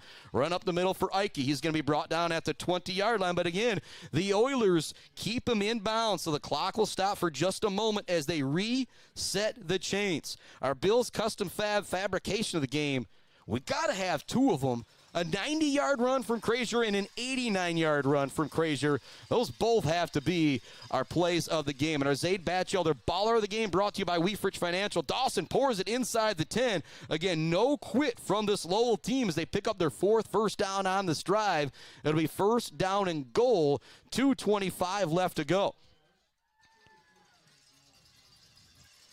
Our Zaid Batchelder baller of the game, Mr. Xavier Frazier. What a performance. He had well over 200 yards on the ground, and he may have been near 200 yards through the air. I'll say it again. He wasn't all state today. He was all American out there. He was unbelievable. Lowell stood up at the line of scrimmage this time. Now second down and goal from the 8. We're under 2 minutes remaining. You can hear the cowbells here at Greenville High School. Here comes the second down and goal play from the 8-yard line for Dawson. Not really even much of a hurry now for Lowell. They just want to get into the end zone here.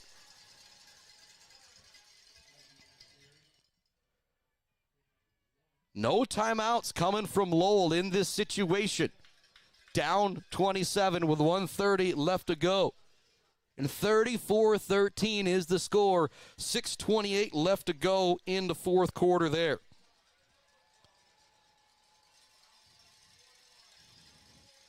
It's going to be DeWitt. It's going to be Mount Pleasant for a state championship next Sunday afternoon. I believe that is a 12:30 start. We're going to quadruple check everything here.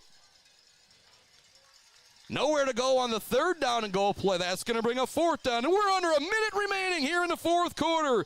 The Mount Pleasant Oilers lead Lowell 41-14. And it will be next Sunday at 12:30 at Ford Field.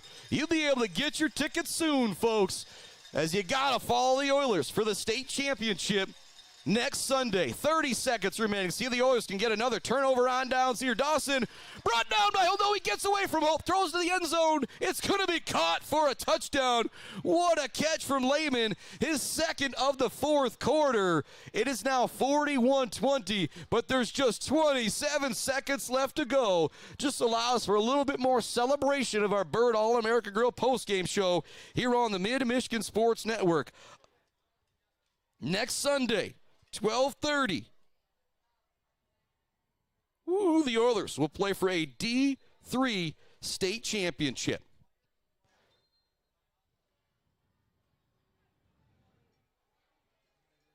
And the Oilers, what a performance. It was 28-0 at the half. They led it 35-0. For a short while in the state semifinal game, we had a running clock. That is how dominant the Oilers were. And we're going to head down onto the field as the Oilers celebrate their state semifinal win. They will play in the D3 state championship next Sunday, a noon 30 kickoff at Ford Field. Wow, what a performance today. So in the postgame, we'll try and catch up with Coach McIntyre, Coach Bubba McLean, see if we can maybe get a quick word with Xavier Frazier as well. Graham Phillips, Jack Mazurkovich, Will Garcia, some of those seniors, Court French. It was cool last week when I talked with Court French after the regional championship victory. I said, he's steaming like a block code jacuzzi out there. So he has so much heat coming from the inside of his helmet. He was literally steaming. I imagine he's going to be that hot, that excited here again. 27 seconds left to go in our ball game. After a penalty, Lowell's going to have to kick this one off from their own 25-yard line. All the hands teams are out there again for the Oilers, and we didn't see any timeouts coming from Lowell that last possession. I think it's just going to be one knee for Mr. Frazier here to end this one. Xavier Frazier, our Zaid Batchelder baller of the game, brought to you by Weefrich Financial. Weber Brothers Sawmill Timber of the game, Mr. Adrian Castellan. They will just kick it deep. Frazier fields it, and he'll take a knee at the 32. Mumford Oil and Gas Supply assisted the game. Krazier connecting with Jack Mazurkovich for the long pass. And our Bills Custom Fab fabrication of the game, well, we got Dose. We got two of them. An 89-yard touchdown run from Krazier and a 90-yard touchdown run from Xavier Krazier. And again, we got 26 seconds left to go. We're going to be very, very brief after this one is over as we head down onto the field to celebrate with this Oiler team as they head to the state finals at Ford Field next Sunday with a 12:30 kickoff. And it's 34-13 DeWitt up with 5:40 left to go in the fourth quarter there. There is the final knee for Mr. Xavier Krazier. No timeouts coming from the sideline of Lowell. That will do it. Your Oilers, state finalists, heading to Ford Field as they take out Lowell 41-21 in an absolutely dominant performance offensively and defensively. It was 35-0 in this one before Lowell started to make something happen. That is our final. We're headed down on the field to celebrate with our state finalist Oilers. Our Bird All-American Grill postgame show is going to continue on here on Facebook. If you're on YouTube, if you don't got that Facebook, well, get that Facebook because you want to join us down on the field. 41-21 our final. Chris Bachman sign off for just a minute. Bird All-American Grill postgame show coming up on Facebook down on the field with our Oilers heading to the state finals. Chris Bachman sign off just for a moment.